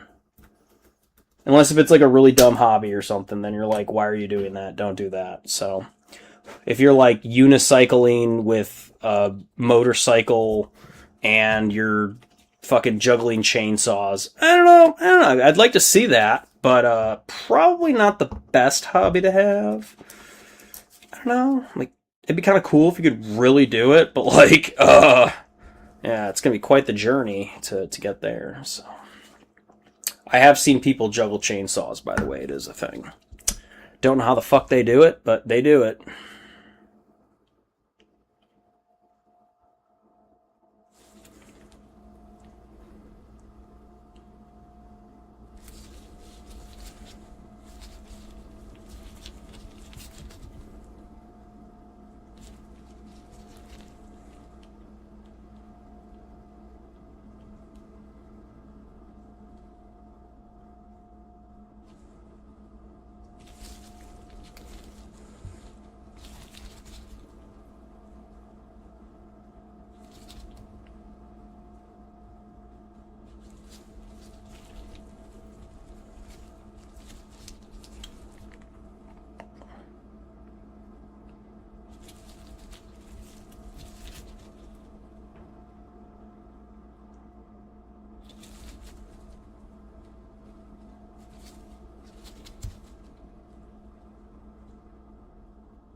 That looks really good with the Stormhost Silver. I'm very happy with that. I'm going to let that dry. So I did a little bit more while waiting for Ellie. Are you home yet, Ellie?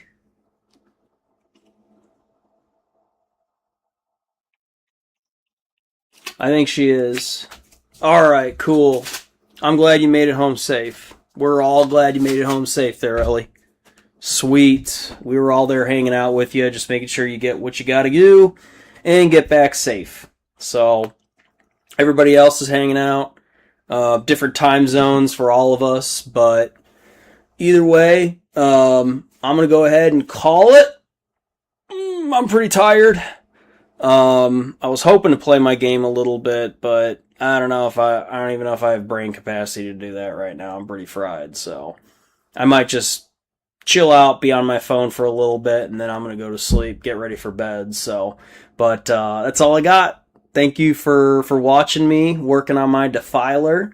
So I got a lot further on this guy. I'd say I'm now at like 84%.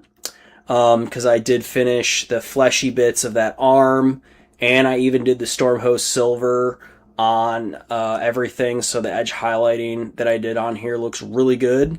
So, super happy with that. Still got more to do on him, but hey, that's why we have other lives, and I'll work on him in between now and then. So, that's all I got. I'm glad everybody got to hang out tonight, so thank you for stopping by the channel earlier, and then thank you for hopping on the channel and hanging out with me later on. And if you're new to the channel, if you're still watching this, if you're still watching to the end of this point, for whatever reason, please subscribe, please like, and help me and support me, and then check out my other buddies who are also in the chat, and check out their channels and subscribe to them. So that's all I got. This is Travis with ChaoticCrafterZero.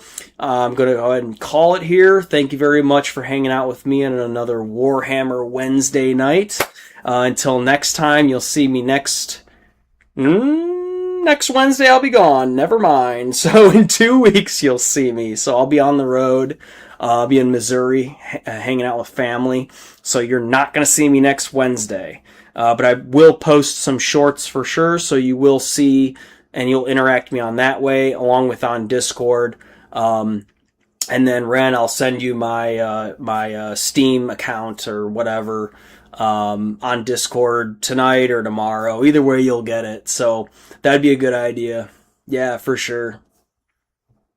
Okay.